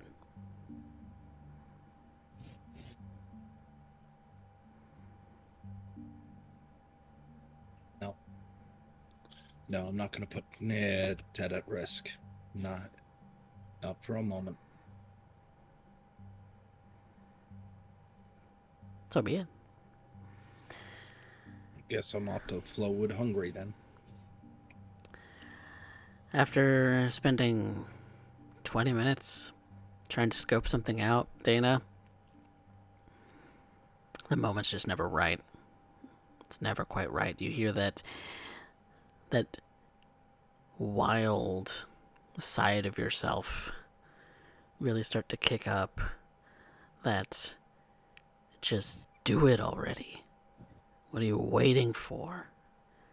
Any one of them will suffice. What are you waiting for? What in the fuck am I waiting for? I could just snap at any one of these. Shut up, shut up. They're all delicious. They all would taste delicious and divine. Oh, the divinity of it all.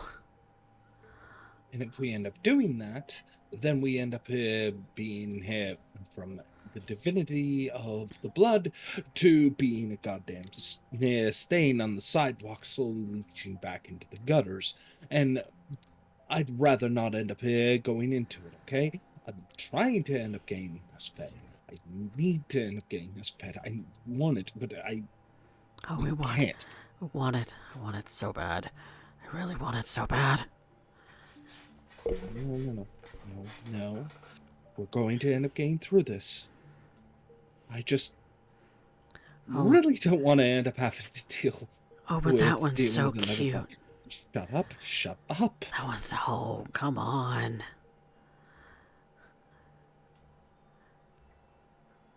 He's a bit of a beefcake. He'll take it.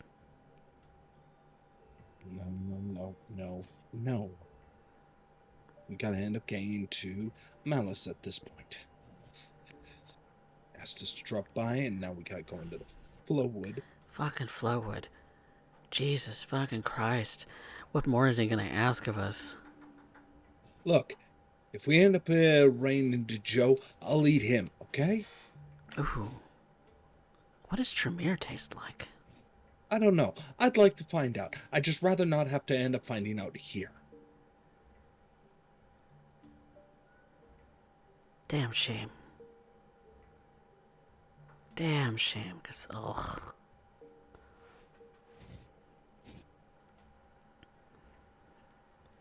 But you move on. There is no scent of blood to tempt you, no sight of blood to tempt you. And so you move on. You move on to the Flowwood neighborhood, where your coterie mates may or may not be waiting up for you. So Malice, driving towards this lovely little neighborhood, you allow Rodney and Virgil to enter the cars with you. Yeah. The drive is uneventful. There's no complications with traffic. There's no complications with any sort of law enforcement. Okay. It all is easy going so far. While Malice is driving, he's going to take one of the guns and hand it back to Rodney.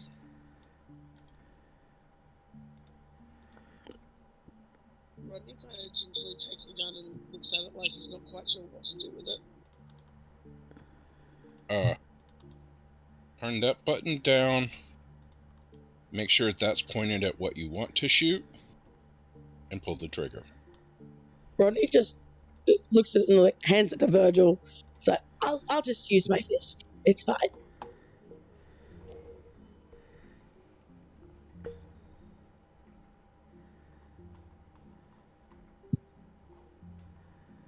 Malice isn't going to make any pretense at hiding or any major pretense of stealth. Rodney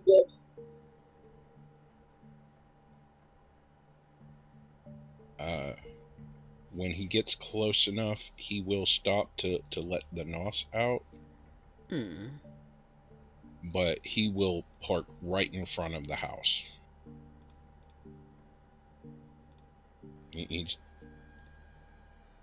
With what he thinks is going on, he's not making any pretense at hiding or subterfuge with this. He's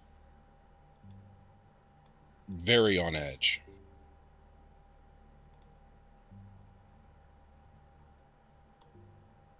All right. So you're just going right up to the door? As soon as he parks, Oblivion Sight. And what, pray tell, does Oblivion Sight allow you to do again? See in darkness. Also, ghosts that are not trying to hide. see in darkness, whether it's natural or unnatural. Have regular vision. Essentially, doesn't take any negatives to sight.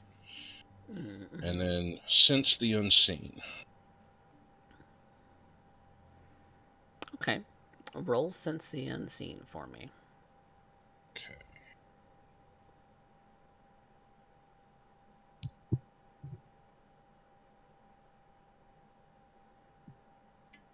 So rest it not.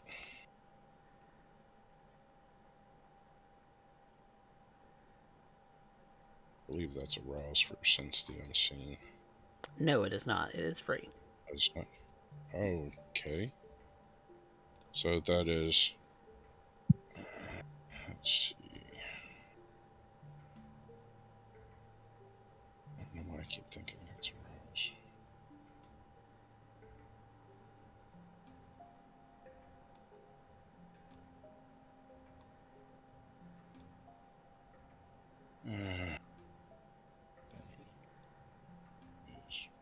Wits aspects.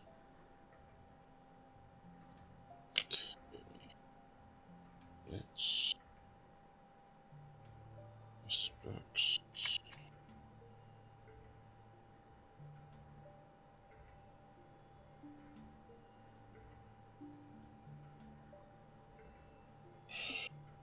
Three successes.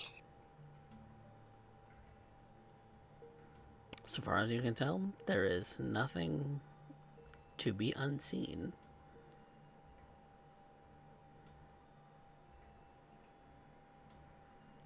As he makes it. I Go was going ahead. to say, Rodney is going to use Unseen Passage, and he's actually going to move up to the building. All right. It's about this moment, Dana, that you start to arrive on the scene with your car. With Atlas in tow, of course. You're such a good dog. Goddamn nut. It's close to eating him.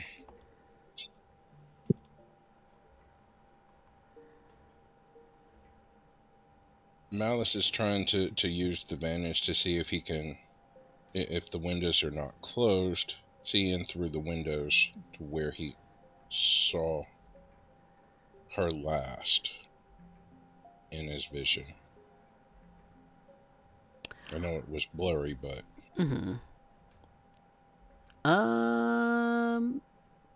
The drapes and the drapes and blinds are pulled down, but there's still slits between them. So there's a possibility, if a little kind of hard to gauge, but you can make me a wits awareness.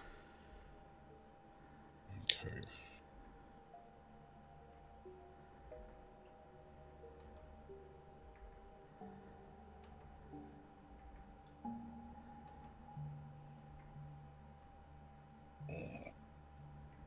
Nope. None at all. One success. One success. You can see silhouettes moving inside. That's about all you can gauge. I would also like to try and peek through a window, see if I can't see what's happening inside. You have a closer vantage point, so that will also be a wits awareness from you, but the difficulty's Yep. lower. This is also kind of what Rodney does. Oof.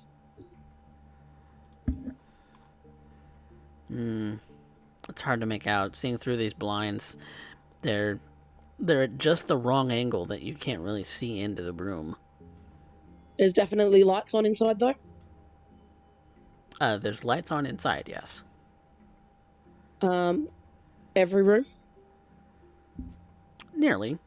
Most of the house has lights on. Where are the lights not on? One of the upstairs bedrooms. Upstairs.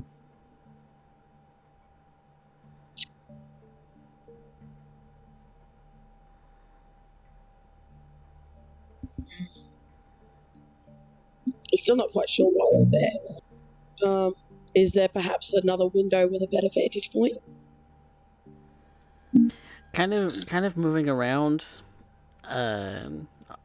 Based off of that roll, then no. This all of them seem to be a little bit off. You can see the silhouettes inside that are moving. Seems like there's 3. All of them look about maybe under 5'6". 3 At a guess. 3 reasonably short to Rodney people.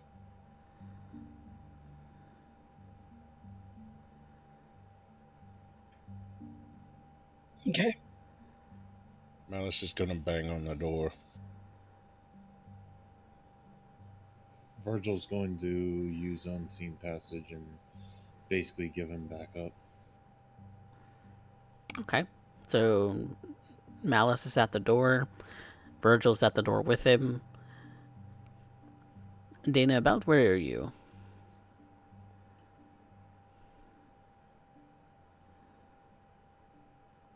Dana?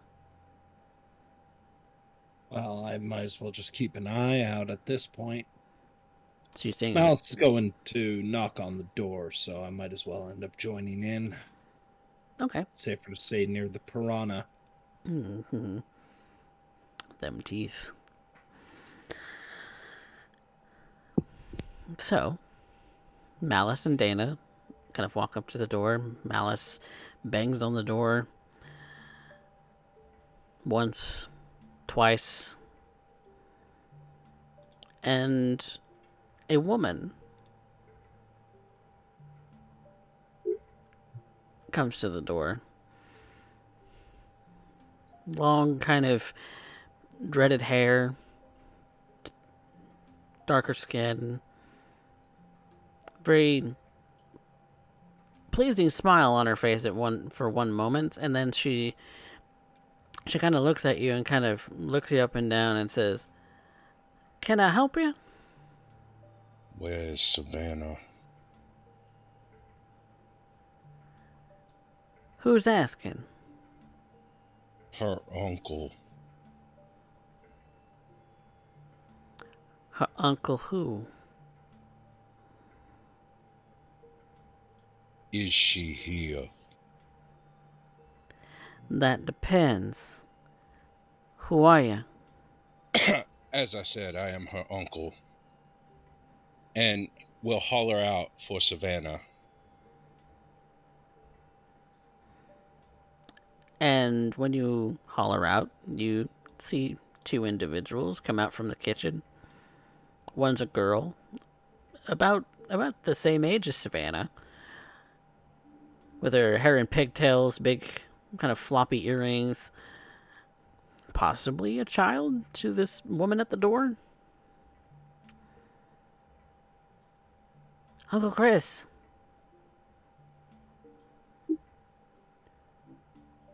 What are you doing here?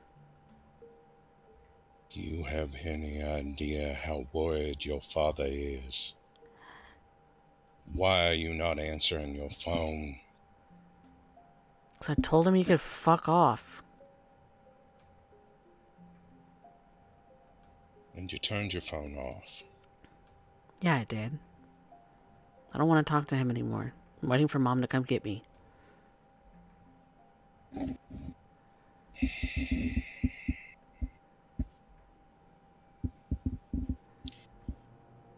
If you do not mind, ma'am, may I have a moment with my niece?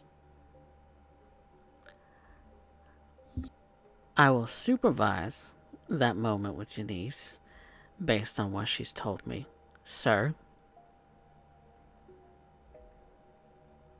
Be grateful I didn't just barge in looking for her. You can keep your distance.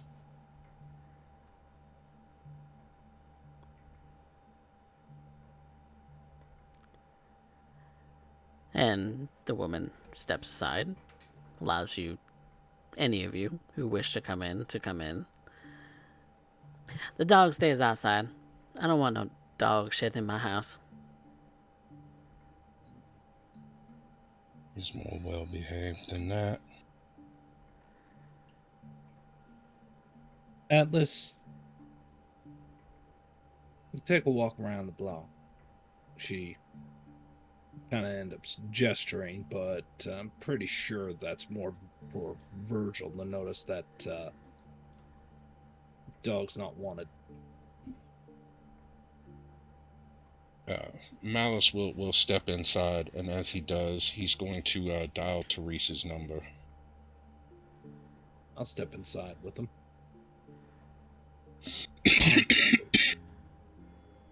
And you dial Therese, and the girl seems like she does not necessarily want to be any part of this, and so she's going to go back to the kitchen.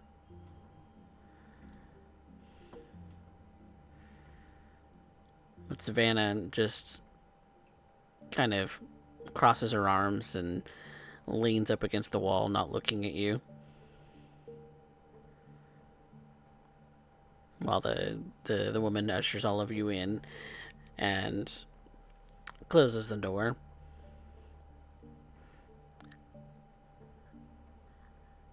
Malice is very on edge at this point. Hyper alert, hyper fixated on Savannah. As he's waiting for Therese to answer. And she does. Hello? Good evening. Where are you, Teresa? I'm on my way, Chris. What's going on? Bastion won't stop blowing up my phone. Nor mine. So I had to check on young Savannah. Is she okay? She is physically okay. Noticeably upset. And I am only calling to confirm the information she has given me, that you are on your way to pick her up. Yes, I am. I'm about 10 minutes out. Alright. That is what I needed to know. Thank you very much. With that, he's going to hang up and turn to Savannah. When did you tell your father that you were moving back in with your mother? Today.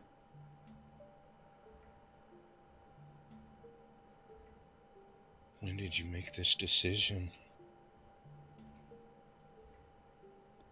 Weeks ago.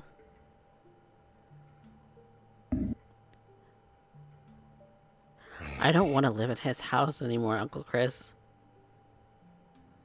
I understand.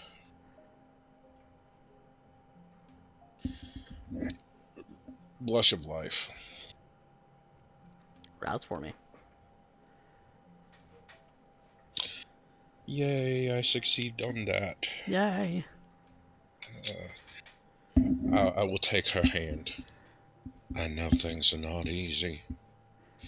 And I know your father's in a bad spot. You don't know anything.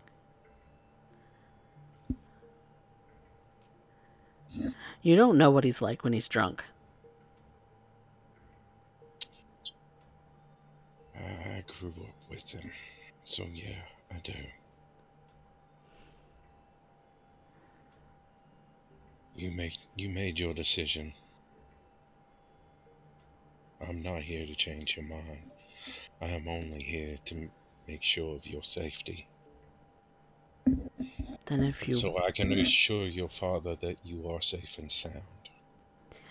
Then if you're concerned with my safety, you'll just let me go.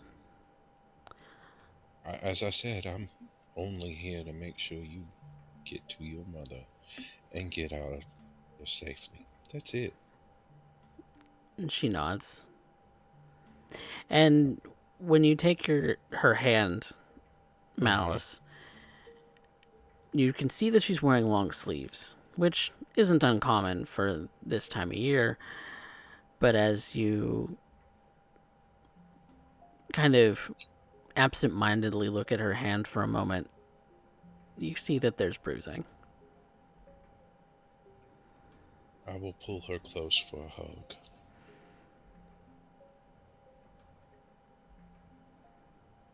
When did the, knowing how Bass is when he's drunk, whisper to her, when did it start? It's been forever.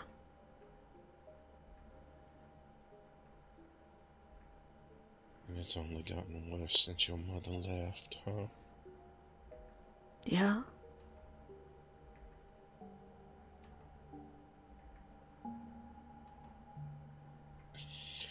You know, there are easier ways of taking care of this than just turning your phone off.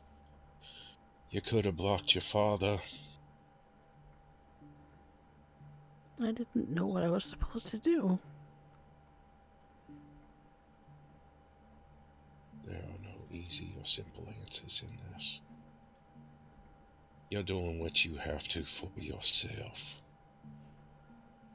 And it's a hard thing for you to learn at such a tender age. She just grips you tighter.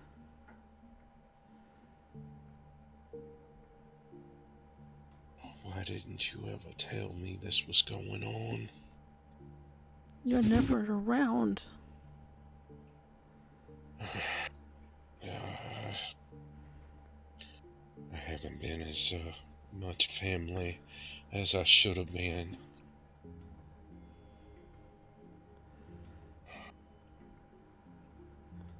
And you always say that you're busy with work, and I didn't want to bother you. I'm never too busy to take care of or take time from my day for you or your mother. You are as much family as Bass is. You're the only niece I've got. She just kind of nods, and you can kind of tell with her being pressed up against you that she's crying inaudibly. She doesn't want to make a sound. I'm aware. Taking this to make sure that other than the bruises, at least medically, I know mentally she's very fucked up at this point. Medically, that she is, other than the bruising, hale and hearty. And while Malice is hugging this little girl, Dana, Rodney, Virgil, what do the rest of you do?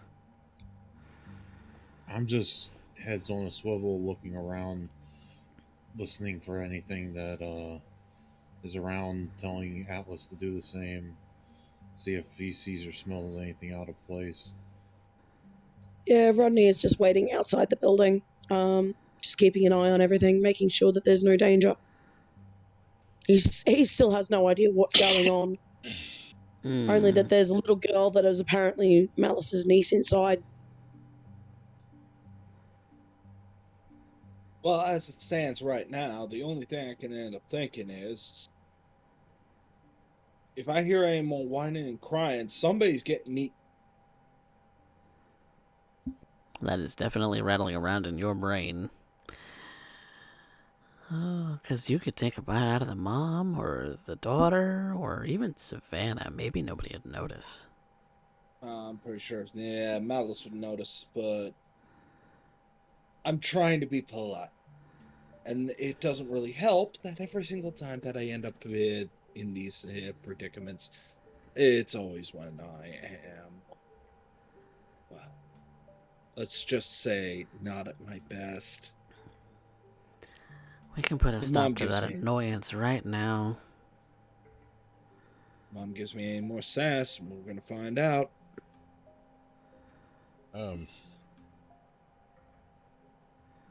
Still holding on to Savannah, Malice will turn to Dana.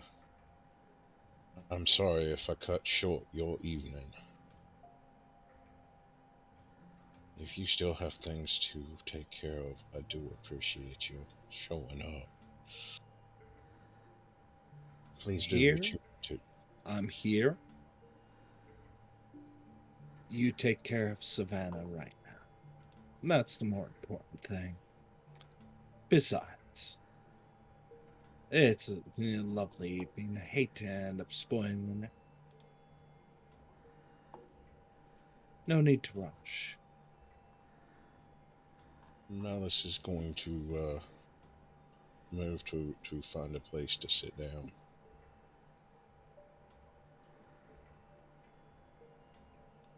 And nudge Savannah in the same direction.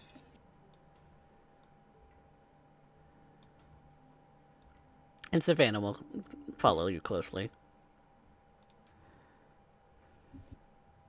Did you pack a bag? Yeah, I packed a sleepover bag.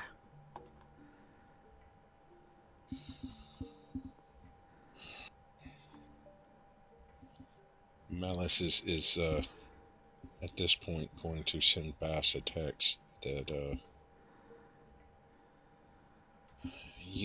she gave you your answer. She gave you a response and told you what she's doing. Where is She is safe. I'm only texting. She is safe. She is sound, and I am awaiting Teresa's arrival at this moment.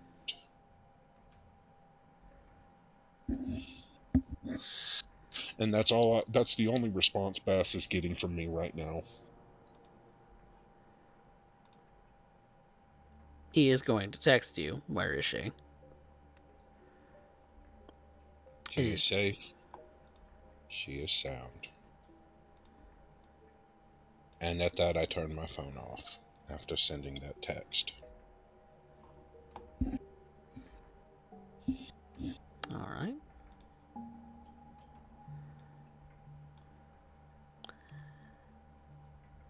And before too long, you do hear a car pulling up.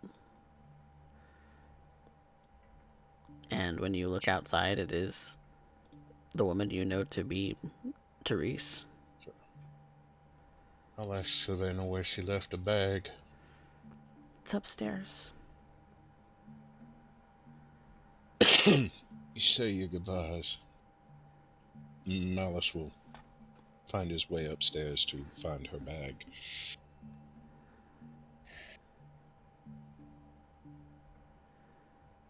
Malice is going to make sure she gets out of here and out of this domain safely. All right. You go up to the upstairs bedroom, the daughter's room, where you see that the door is closed. I'll knock on the door. And the girl is there. And she opens the door. What's up? Will you be so kind as to get me Savannah's things, please?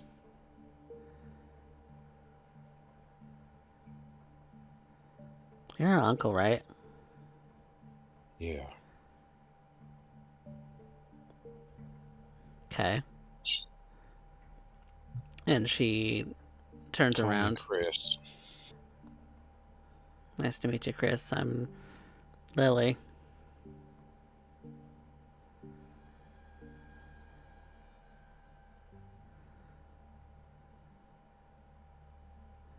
Was it you she was leaving with the other night? Yeah. She's been here many times. She's been a regular over here. We do sleepovers all the time.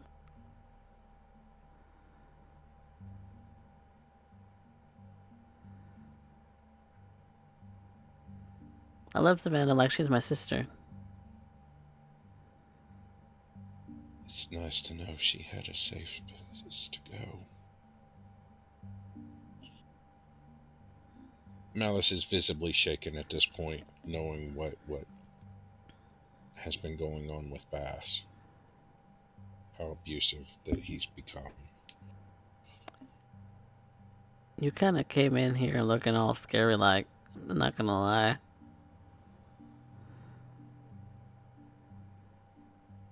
My brother calls me in a panic looking for his daughter with no word. I have no idea what to expect or to assume, and I do apologize if I frightened you or your mother. Yeah. Just thought you should be aware of that. She then grabs a backpack that uh, that has some keychains that that Savannah likes, and it's clearly her bag. And you take it into your hands. You can tell that it is packed full of whatever it is that she could stuff in there. Very weighty for a backpack of this size, yes. Mm-hmm. Malice is going to take the bag, and you may want to go say your goodbyes. Okay. And Lily kind of moves in front of you and goes down the stairs.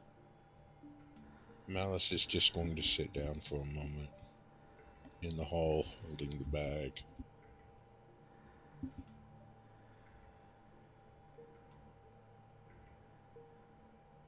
What the fuck are you doing, Bass?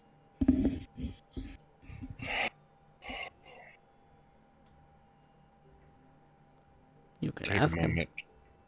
He's going to take a moment to regain his composure.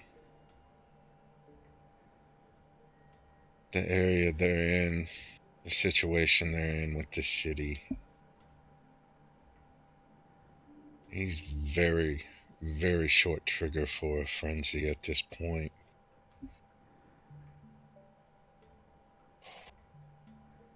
He's got to regain some semblance of composure so that he can deal with Therese. Meanwhile, those of you who are downstairs, you see that the girl from before, she comes down and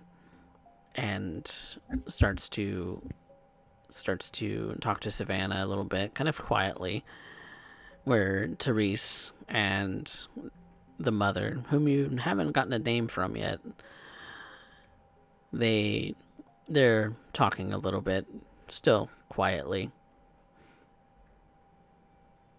What do you do? Is there any way Rodney can move in close enough to listen? You can kind of hear what's going on. Yes, as far as like regular tone voices, because you're outside the window. But as far as any hushed speech, you can't pick up on that. It would be Okay. far too muffled.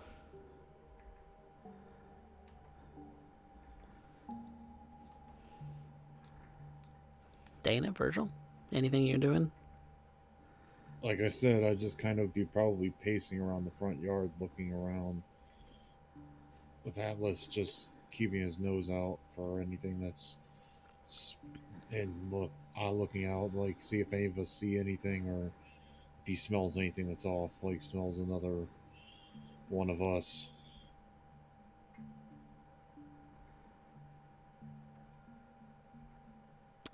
I thought you were inside, Virgil.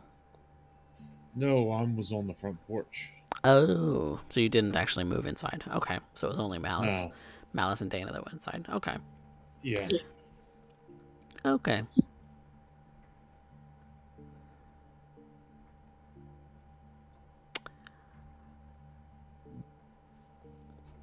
I'm gonna make an awareness check for Atlas. Who's a good boy? This is gonna be based on smell.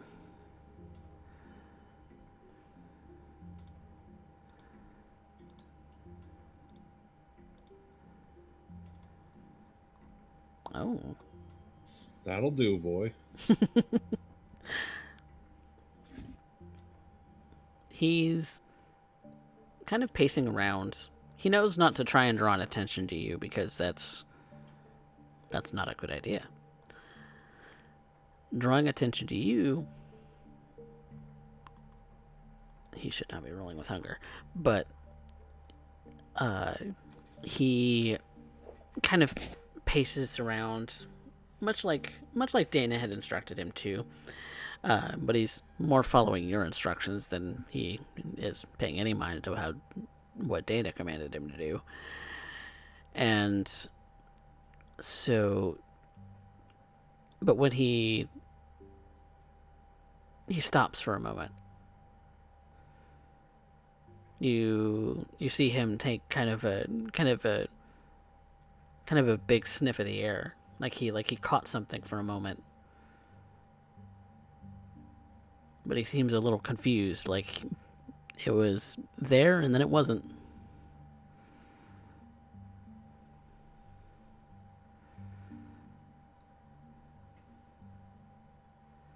But he's definitely very alert. He's trying to trace and see if he can find where that smell is coming from. But he seems to go around in circles a little bit.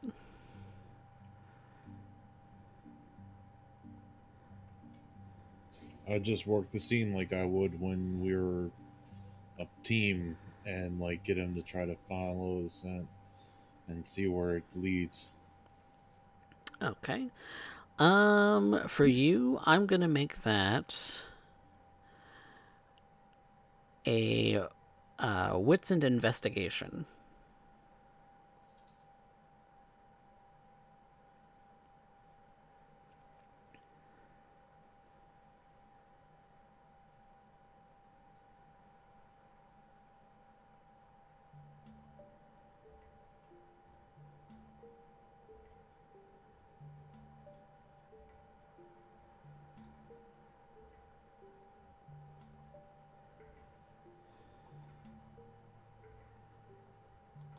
That's 3. 3 successes. Looking a little bit where he's kind of where he seems like he's picked up a scent, but seems to have gotten a little lost. You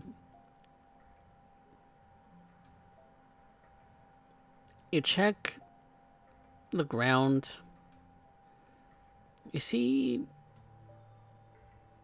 maybe a scuff mark, like in the grass, like somebody had turned on their heel.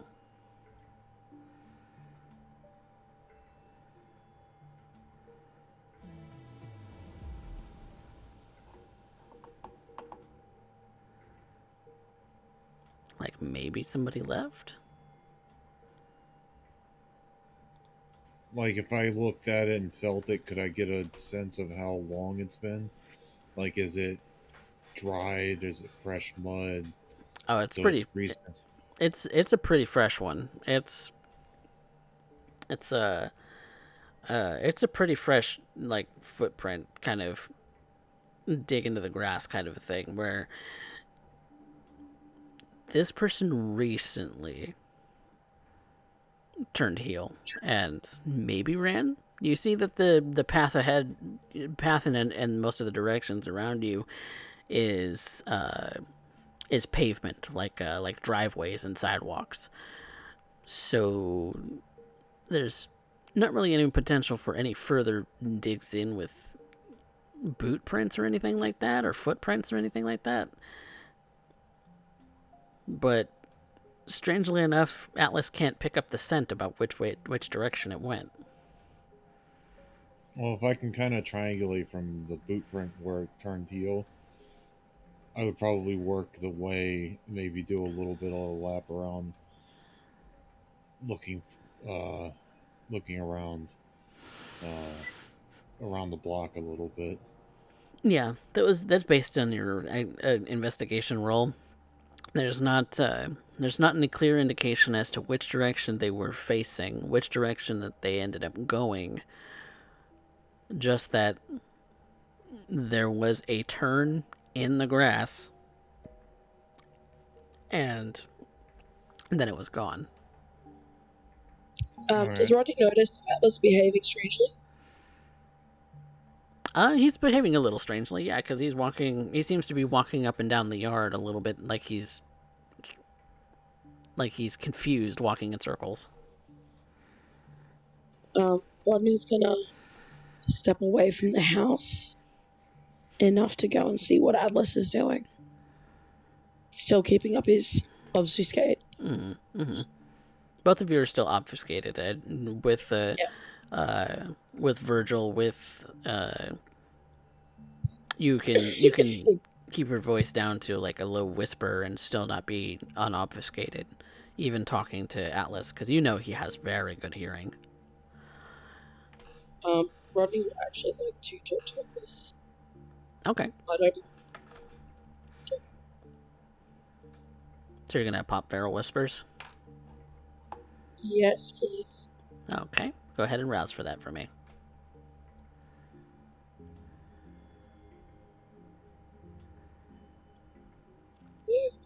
Doesn't cost you anything. You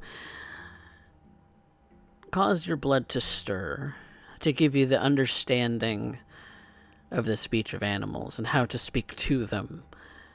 And you know that animals don't necessarily have the most comprehensive vocabulary, but they can get across ideas. So,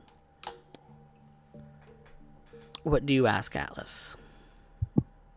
Have you found something, Atlas?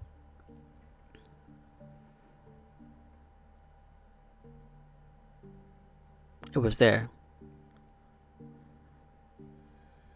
Strange. Not sure. Strange. Just strange. It appeared and then disappeared. I don't know where it went. I can't. There's not any more. There's usually more. More what? More scent. More smell. Do you know what it was?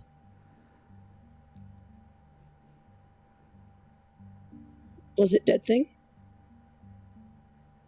I can't tell.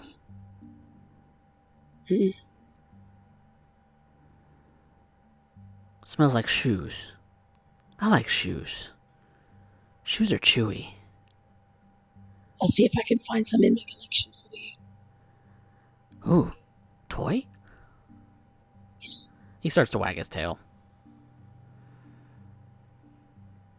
Keep your nose out. If you smell it again, bark. I like the smell of shoes. He goes back to sniffing that one spot again. Doesn't smell like shoes anymore.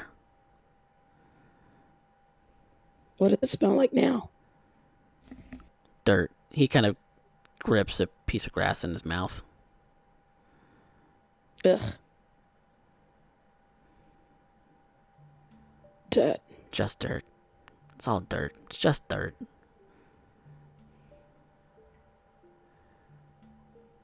Thank you, Atlas. Snack?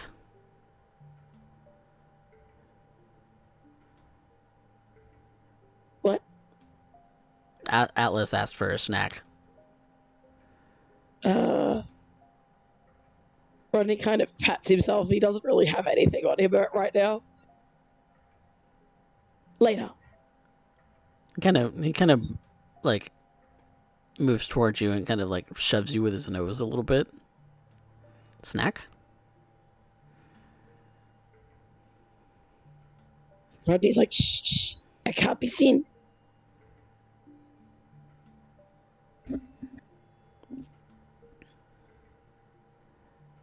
Virgil, help. Come on, Atlas.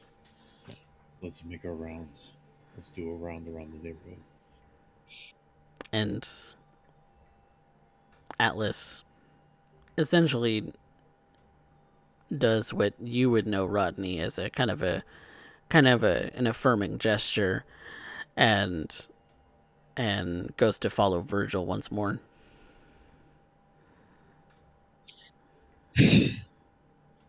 I did not have a snack for dog.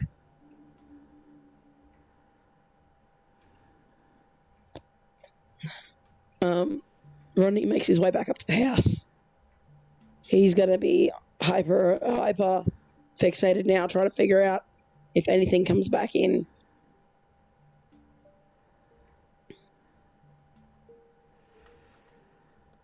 Back inside the house. Back inside the yard, the house. If anything comes in proximity while this is all happening.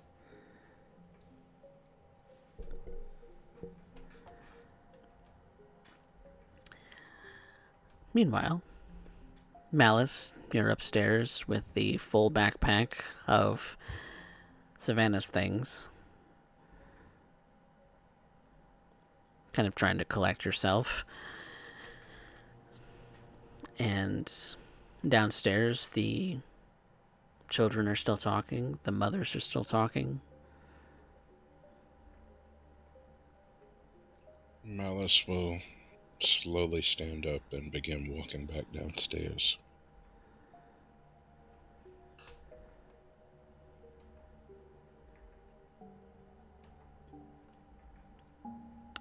And everyone in the house kind of just turns to you as you're coming down. Therese speaks up. I'm sorry, Chris.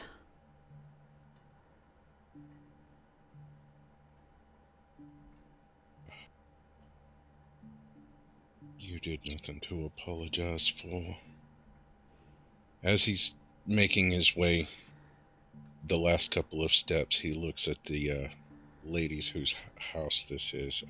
I do apologize for my appearance this evening.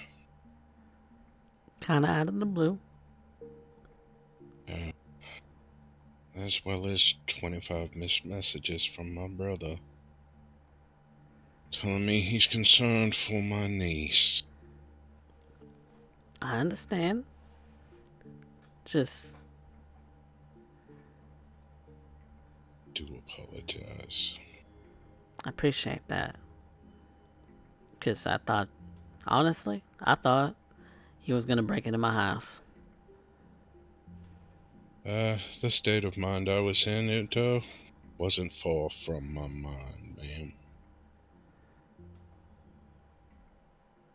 Good, because I don't think my man would be all that happy about you breaking into his house. Nobody is well pleased with someone breaking into their house for any reason. My name is Chris, by the way. Ella Price. I wish I could say it was a pleasure, and under other circumstances it might have been, but I don't think this was a pleasure for anyone this evening. Malice will hand the bag to Therese and extend a hand to shake with Ella. And Ella will shake your hand.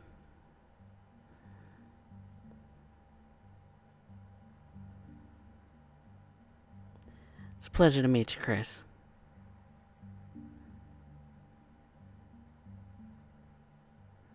I appreciate that you have shown such hospitality and given a safe place to my niece. She's a good kid. She is. She's like a daughter to me. It's nice to know there are still people that will look out for others. I do apologize for, again, showing up so unannounced. Like I said to Savannah, if she had actually had her phone on, she would have known I was on my way. Yeah, but when a girl's phone's going off nearly without end, you eventually get annoyed of even your favorite ringtones. Let's be honest here. Sad to say, I don't know exactly what my niece is into anymore. Maybe fix that. As she says that, he's going to lean over to Therese and whisper, "Why didn't you tell me just how bad it was?"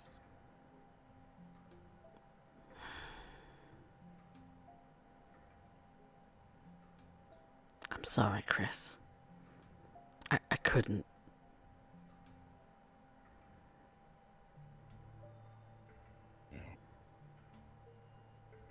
Y'all got a long drive if you're heading back to your mama's tonight. Yeah. Come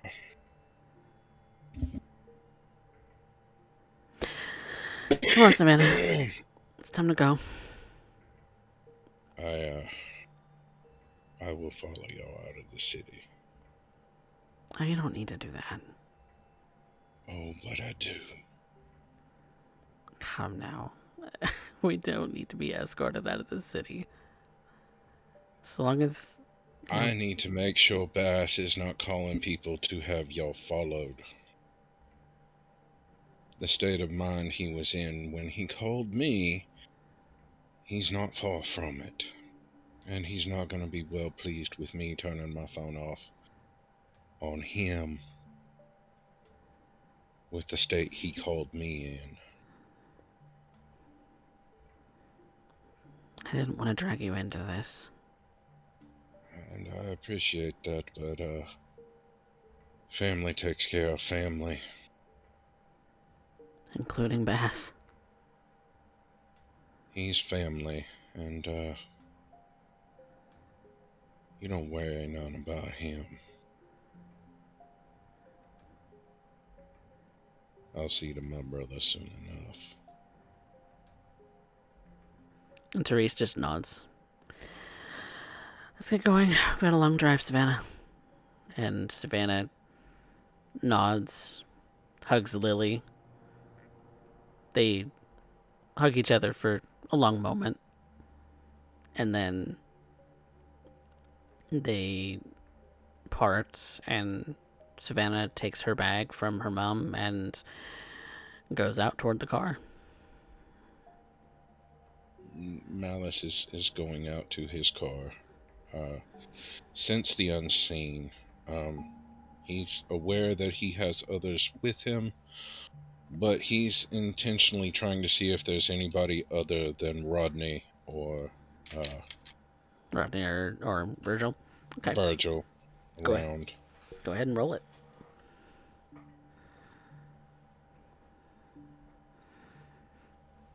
And Therese would have followed soon after Savannah, saying goodbye to Ella, and Ella shows them out. I think this is not going to be Missy. 1, 2, 3, 4. 5 successes. Okay. Virgil and Rodney, I would like you both to roll me your wits obfuscate to see if indeed Malice can see you.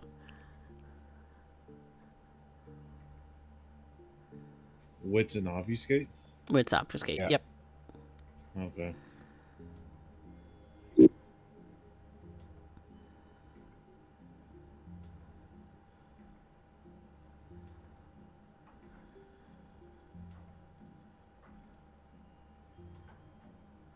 Hopefully that was right. I don't think that rolled properly. Yeah, you did. And Virgil, you did that wits obfuscate? Yeah, I did wits with Mine's not nothing. right. Yeah, I did mine wits with nothing in the second part, and then the number added dice to my obfuscate. There we go. That's better. So that would be a total of 6 dice for your wits obfuscate? Yeah, I have 3 and 3. Okay. Okay.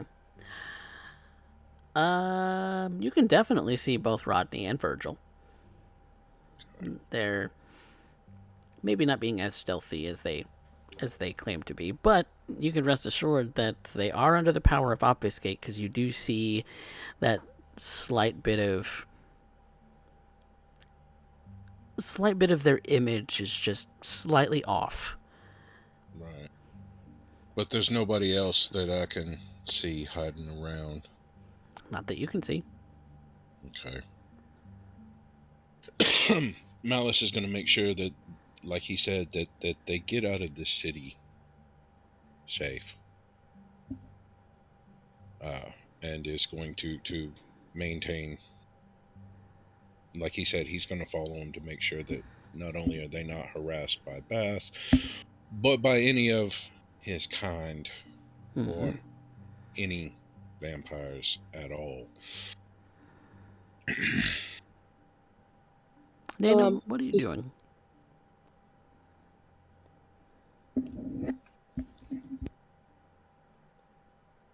Dana?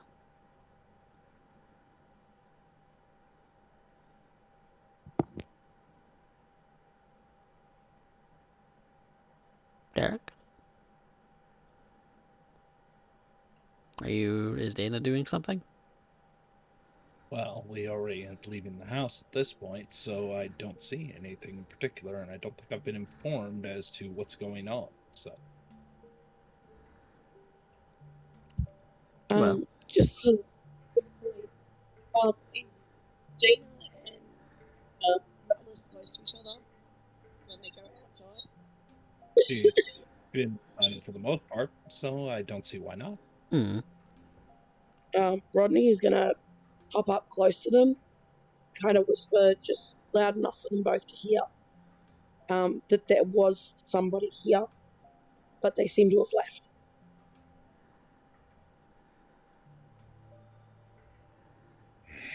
I'll take a quick look around using all specs.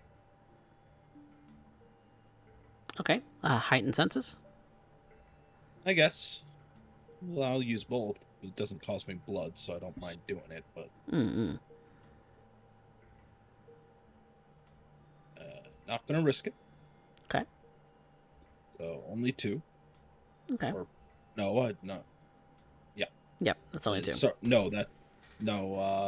I was using heightened senses for some odd reason. Well, wits discipline rather than awareness wits plus. Oh, okay. Yeah, It rolled the wrong die set. Okay. Yeah. 3 is better. There we go. That's better. And we will end up taking a look with Sense the Unseen, just in case. 1 success. So, Derek Dice, continue. Even though you're fairly certain that Rodney and Virgil are around, you can't spot them. You know they're around, though. And upon leaving the house and, exchanging maybe some pleasantries, if you can stomach it for the moment, to the to the delicious morsels that reside within this house, you kind of open your eyes and let the night sky kind of adjust your vision to what you need to be able to see. You're not really seeing anything of any kind of unseen nature. And when you heighten your senses,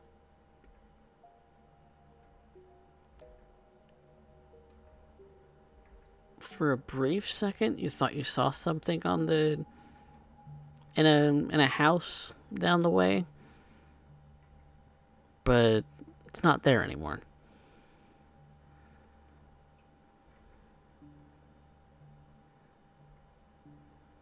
Well, I'm just gonna... Malice, I'm gonna end up taking a quick walk. You get yourself ready, and I'll end up joining you later. You owe me dinner. When and where? As soon as possible, to be honest with you. I am absolutely famished. And I just ended up spending the past, half an hour sitting in front of a entire smorgasbord and behaved myself quite nicely. You're welcome. Did very admirably. Thank you. I will get right on that. I have something I have to take care of first. And he is going to literally make sure they are safely out of this area and out of the city before doing anything else. But once he's in the car, he's going to call the Dawn. Okay. And ask if he might, by chance, be able to stop and pick up a few blood bags this evening. Okay. He says it'll cost the usual price and that he could have those ready within the hour. I'm in the middle of something, but I don't know how much they cost. You can imagine he might be asking for boons at this point. Yeah, I'm assuming that he's wanting favors, and whenever you need. You're stacking up quite the credits, my friend. I don't have many options at this moment. And I will be there as soon as I take care of this particular. Who am I to scoff in the face of family? And send a text to Dana that as soon as I am finished with my errand, she will be fed. All right. So Dana and your two Nosferatu compatriots, the two of you are left standing near Dana's car with in front of this house, the mother Ella and the daughter Lily, both having gone back inside.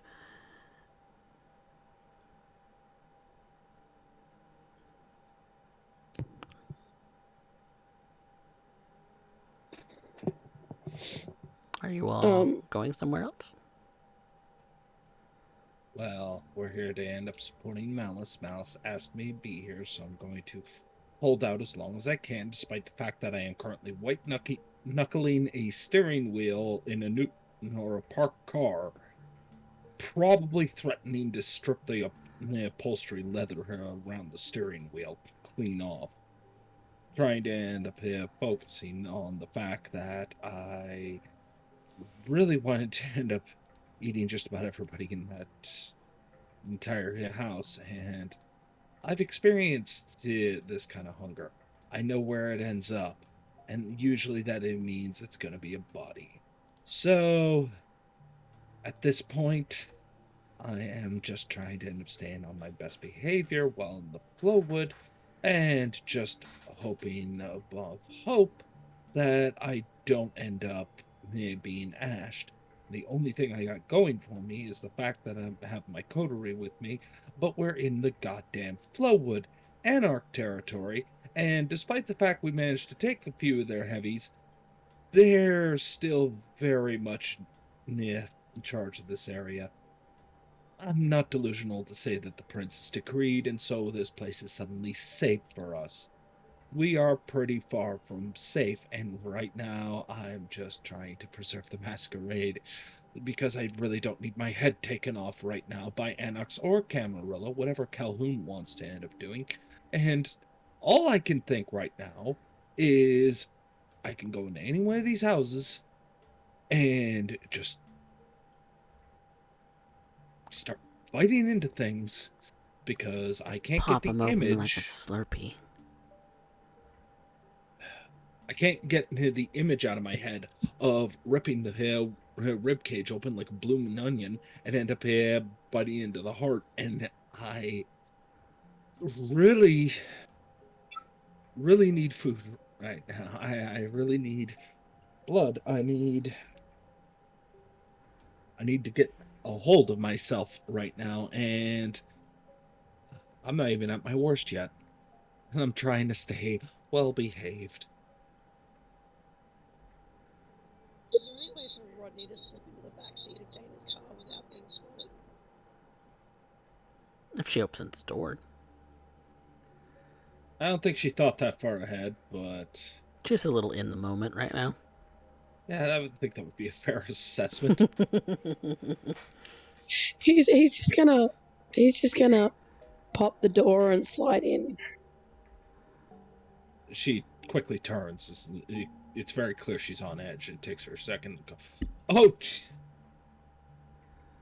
okay. All right, this is happening. Are you okay, Dana?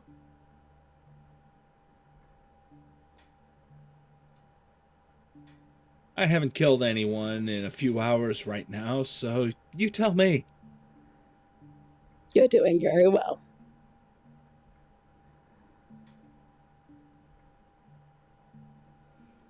I don't think Malice needs us here anymore. Yeah, but Malice is in Flowwood. Malice actually drove away. Out of the city. He's still in the region. ST? Yes. I wanted to do a once around the block with Atlas. Yes. That's like while everybody was doing, like while all this was going on, did I turn up anything? That was your investigation roll. Oh, okay. And no, he didn't turn up anything additional. Okay. Then I would just, as I'm walking back, just open the door for Atlas to hop in the front seat, and I get in the back next to Rodney. This happy dog face just next to you, Dana, in the front seat of the car. Kind of like the cat right now.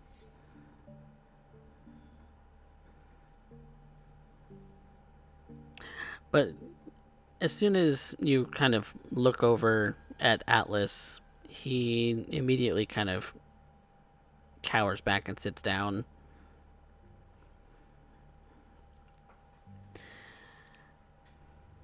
Malice, you are able to safely escort the car.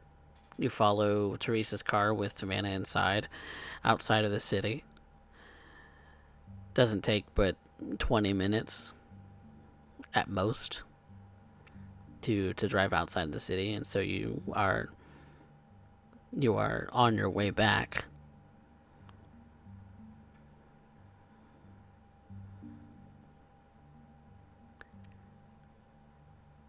Dana, are you still waiting? No, I'm gonna start driving now. I'm feed. I gotta feed. Because we can just go right back in there. Tempted. Very tempted. I put on the gas before I start talking myself into it. And off you speed away.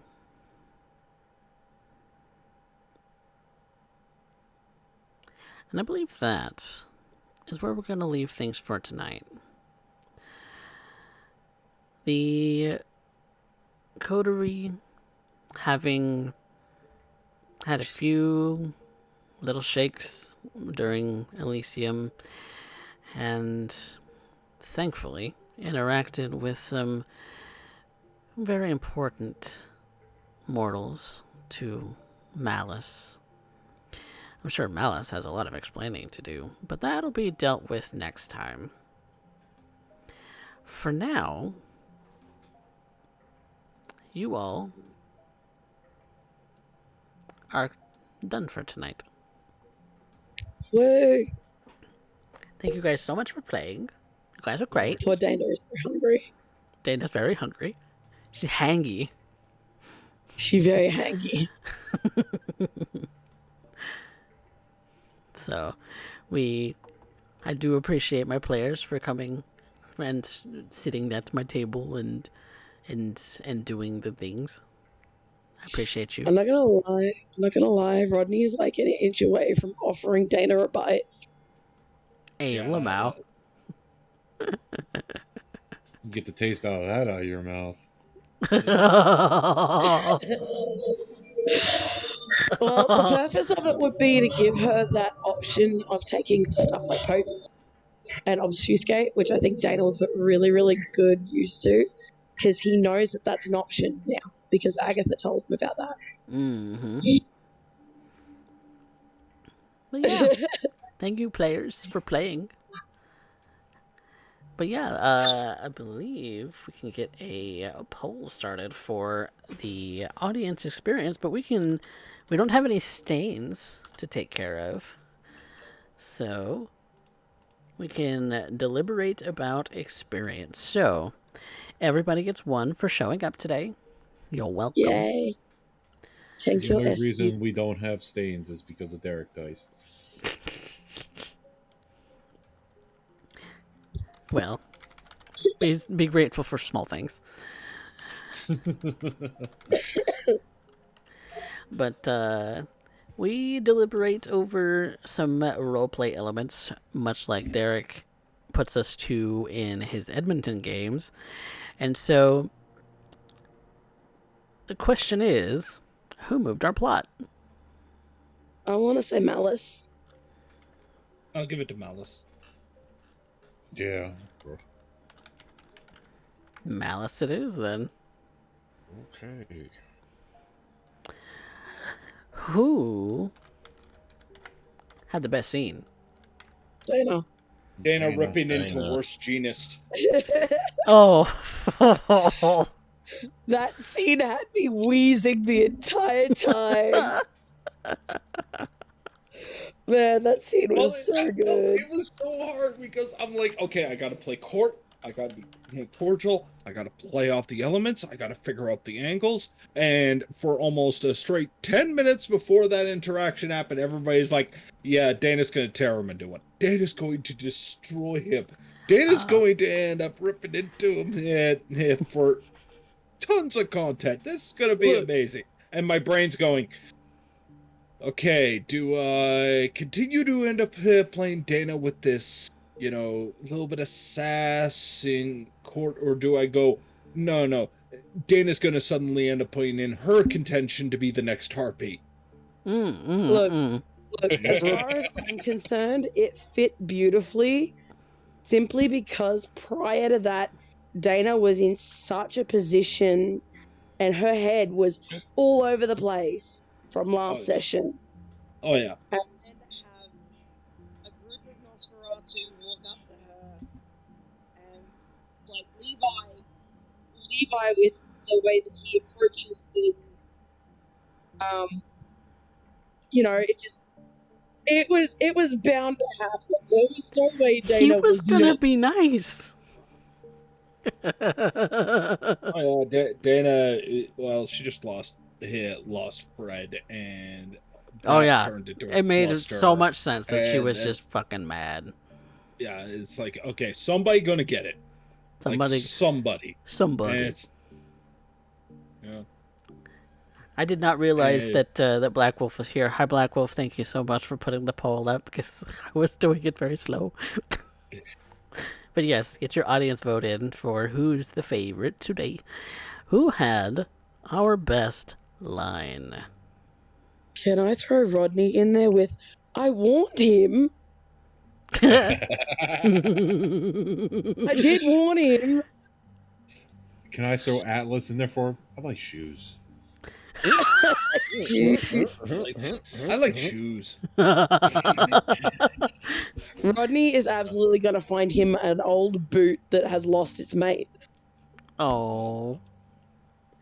Just for Atlas. Yeah. That'll be his reward. No, I think Dana gets it for one simple reason. She did the hardest thing that she could possibly have done. She's sitting there with a whiny teenager who's going through a horrific time, a overprotective friend of family, having to deal with Malice's bullshit sitting all there, and she has to do the hardest thing. Not say anything. She didn't say anything, and she didn't eat anybody. Look, that was just the bonus, okay? We know Dana. It's almost impossible for her to shut up. Well, Rodney's like, you did very well, That's Dana. a frenzy You did check very unto well. itself. sadly, I don't think being quiet is going to qualify I for know, a line. I'm just joking. I know. Oh, the other Yeah, way. if I really want... Go ahead. You did very well, Dana. You did very well. Like, pick a line from that whole I'm gonna tear into him. Go ahead.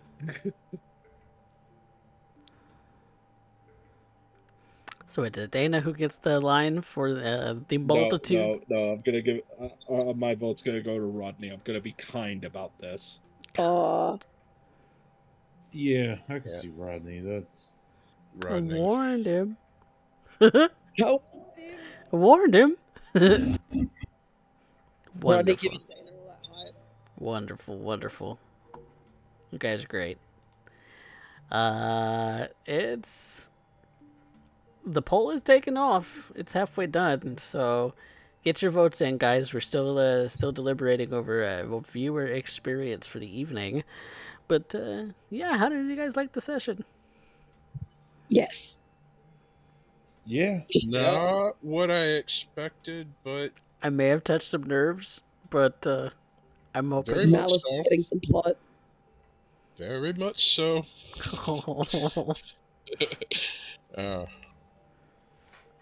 I Had to be in the Flowwood. God damn it. Hey, Dark Druid applauds. Rodney's just like, I'm happy to help him out, but this is more of a personal matter. This is There was all thanks to my cast, guys. I'm gonna spend 9 experience, so I'm gonna boost subterfuge up to 2. That would only take 6. Yep, but then I'm also gonna give a specialty in subterfuge. Ooh, what kind of specialty, my friend? Counterculture.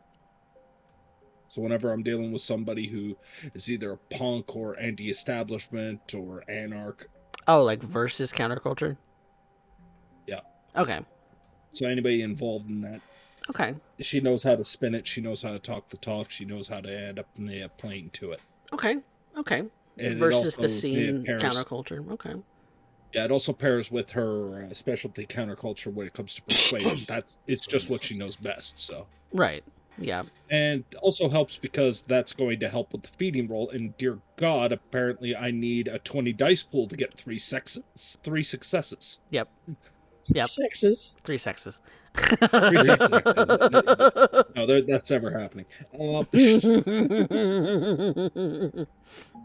Nice. I might also spend 9 experience, I think, to get my awareness to 3.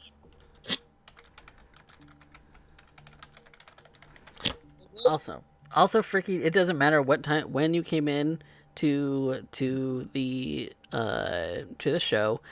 Just put a vote. If you like the token, like your favorite token, vote for your favorite token on the screen. Do that sort of thing.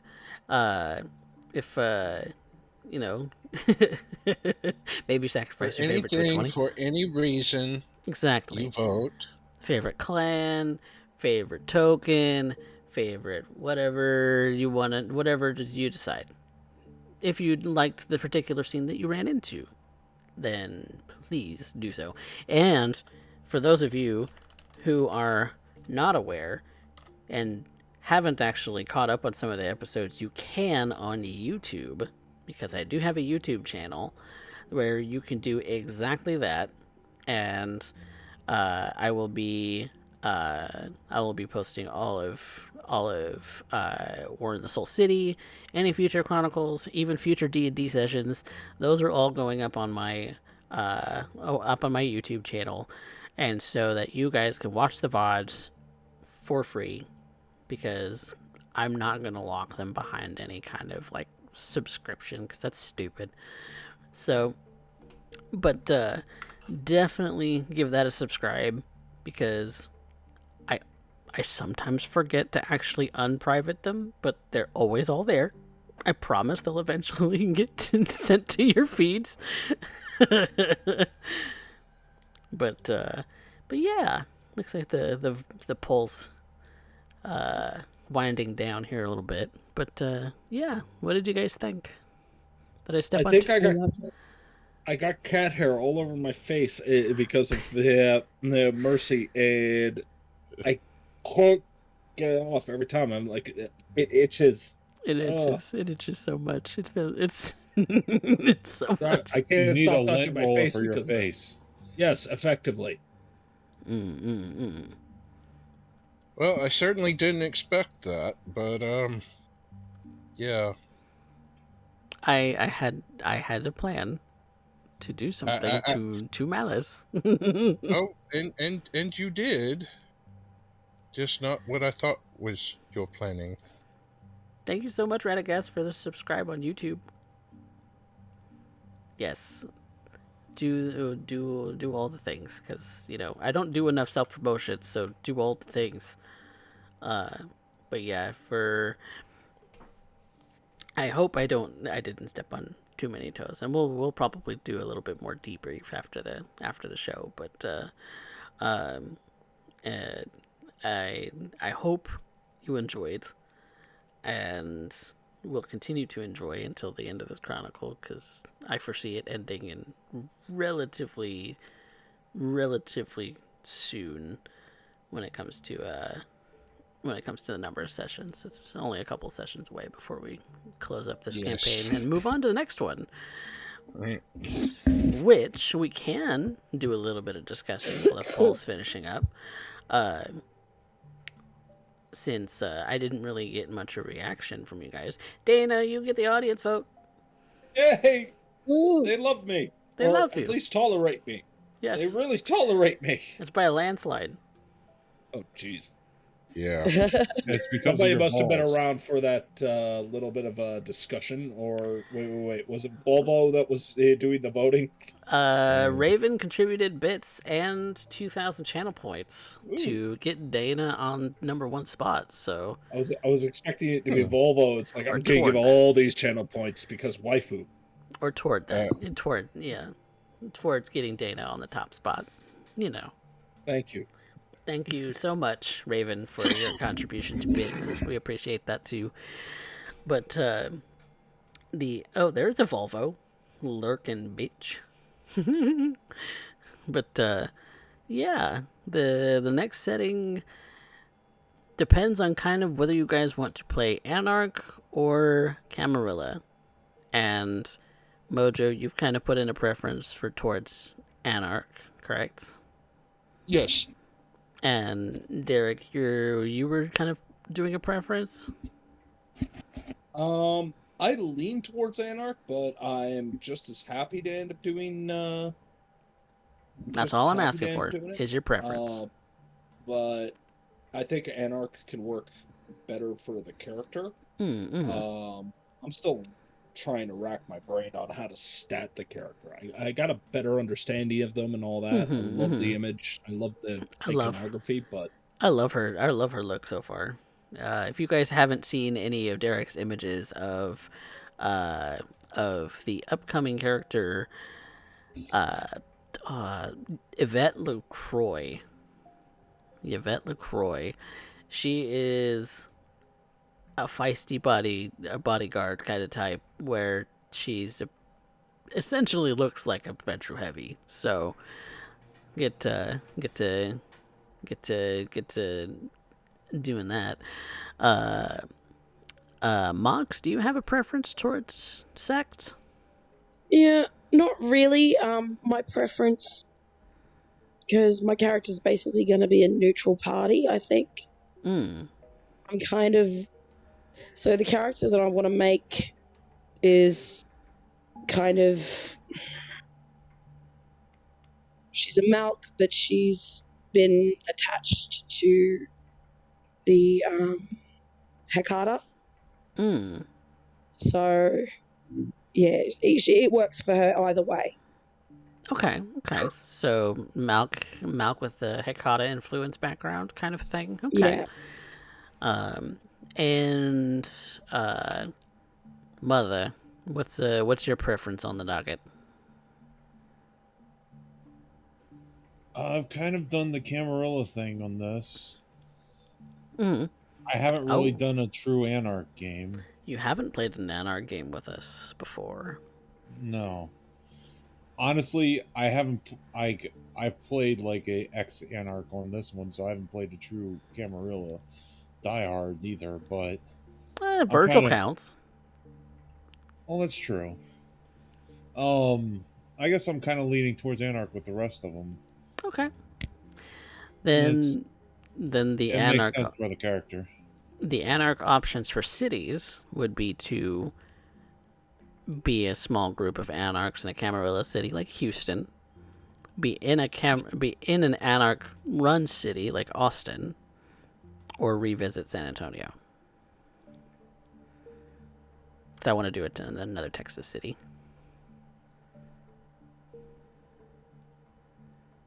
Go back You to my know what? roots. You threw out a bunch of names and I got no idea about any of them, so. Well, do you want to Anarch Run City? Because I'm leaning more towards Austin in that regard. But if you want Anarch Run or Cam Run, with your sect being the Anarchs. I'm happy with whatever. Black Wolf asks, no coffee goes to Detroit yet? No. No, because that's Derek's city. That's already canon in my canon. I mean, that's already established canon for this particular world. So, because the two are linked. So doing the year 2025 in Cam Detroit. I don't know that I could do Prince Lagon justice. but that's the point. No, we're gonna do Texas. We're gonna do someplace else. But I'm leaning towards Austin for Anarch Run City because that's in my canon the only other Anarch city besides San Antonio because it's so close. Awesome. So Yeah. if you want an Anarch Run City, we'll do Austin. Still kind of come and kind of put the creative title for it because Austin by Night is good, but I like But you need more I pizzazz. like creative titles like War in the Soul City.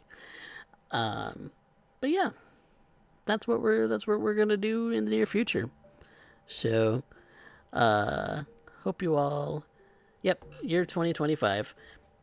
Hope you all have enjoyed our little game here. Austin Anarchy. But Derek, you do the streams. What you got coming up? Well, tomorrow we're going to be doing a commission for Ravenstar, who ended up asking me to end up doing a bit of Edmonton cover art, and maybe a little something else. We'll end up finding out. Plus, I'm hoping to get a small stream in during my day off because I kind of like the idea of streaming my days off, like just when I got a little bit of time. It's like, okay, I'm gonna goof around. You guys get to end up seeing what I do in my side time. Nothing wrong with So- goofing. We like the goofing. But yeah, thank you guys so much for joining us. And if you haven't yet, please do subscribe to the YouTube channel. Follow us here on Twitch. All of that good stuff because we do lots of things. I will be doing more streams.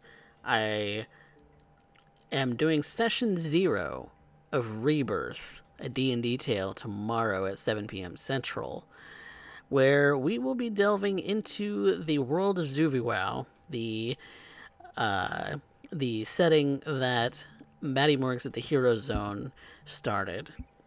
We'll be continuing to flesh out that world and see what a group of initially 7 characters will be doing as they meet each other in a canal somewhere in the southern archipelago.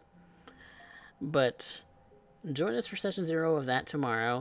because we'll be going live with that, and I hope you all will return for more War in the Soul City next week, and hopefully you all will enjoy it. But until then, say goodnight, everyone. Good night. Good night. Good night.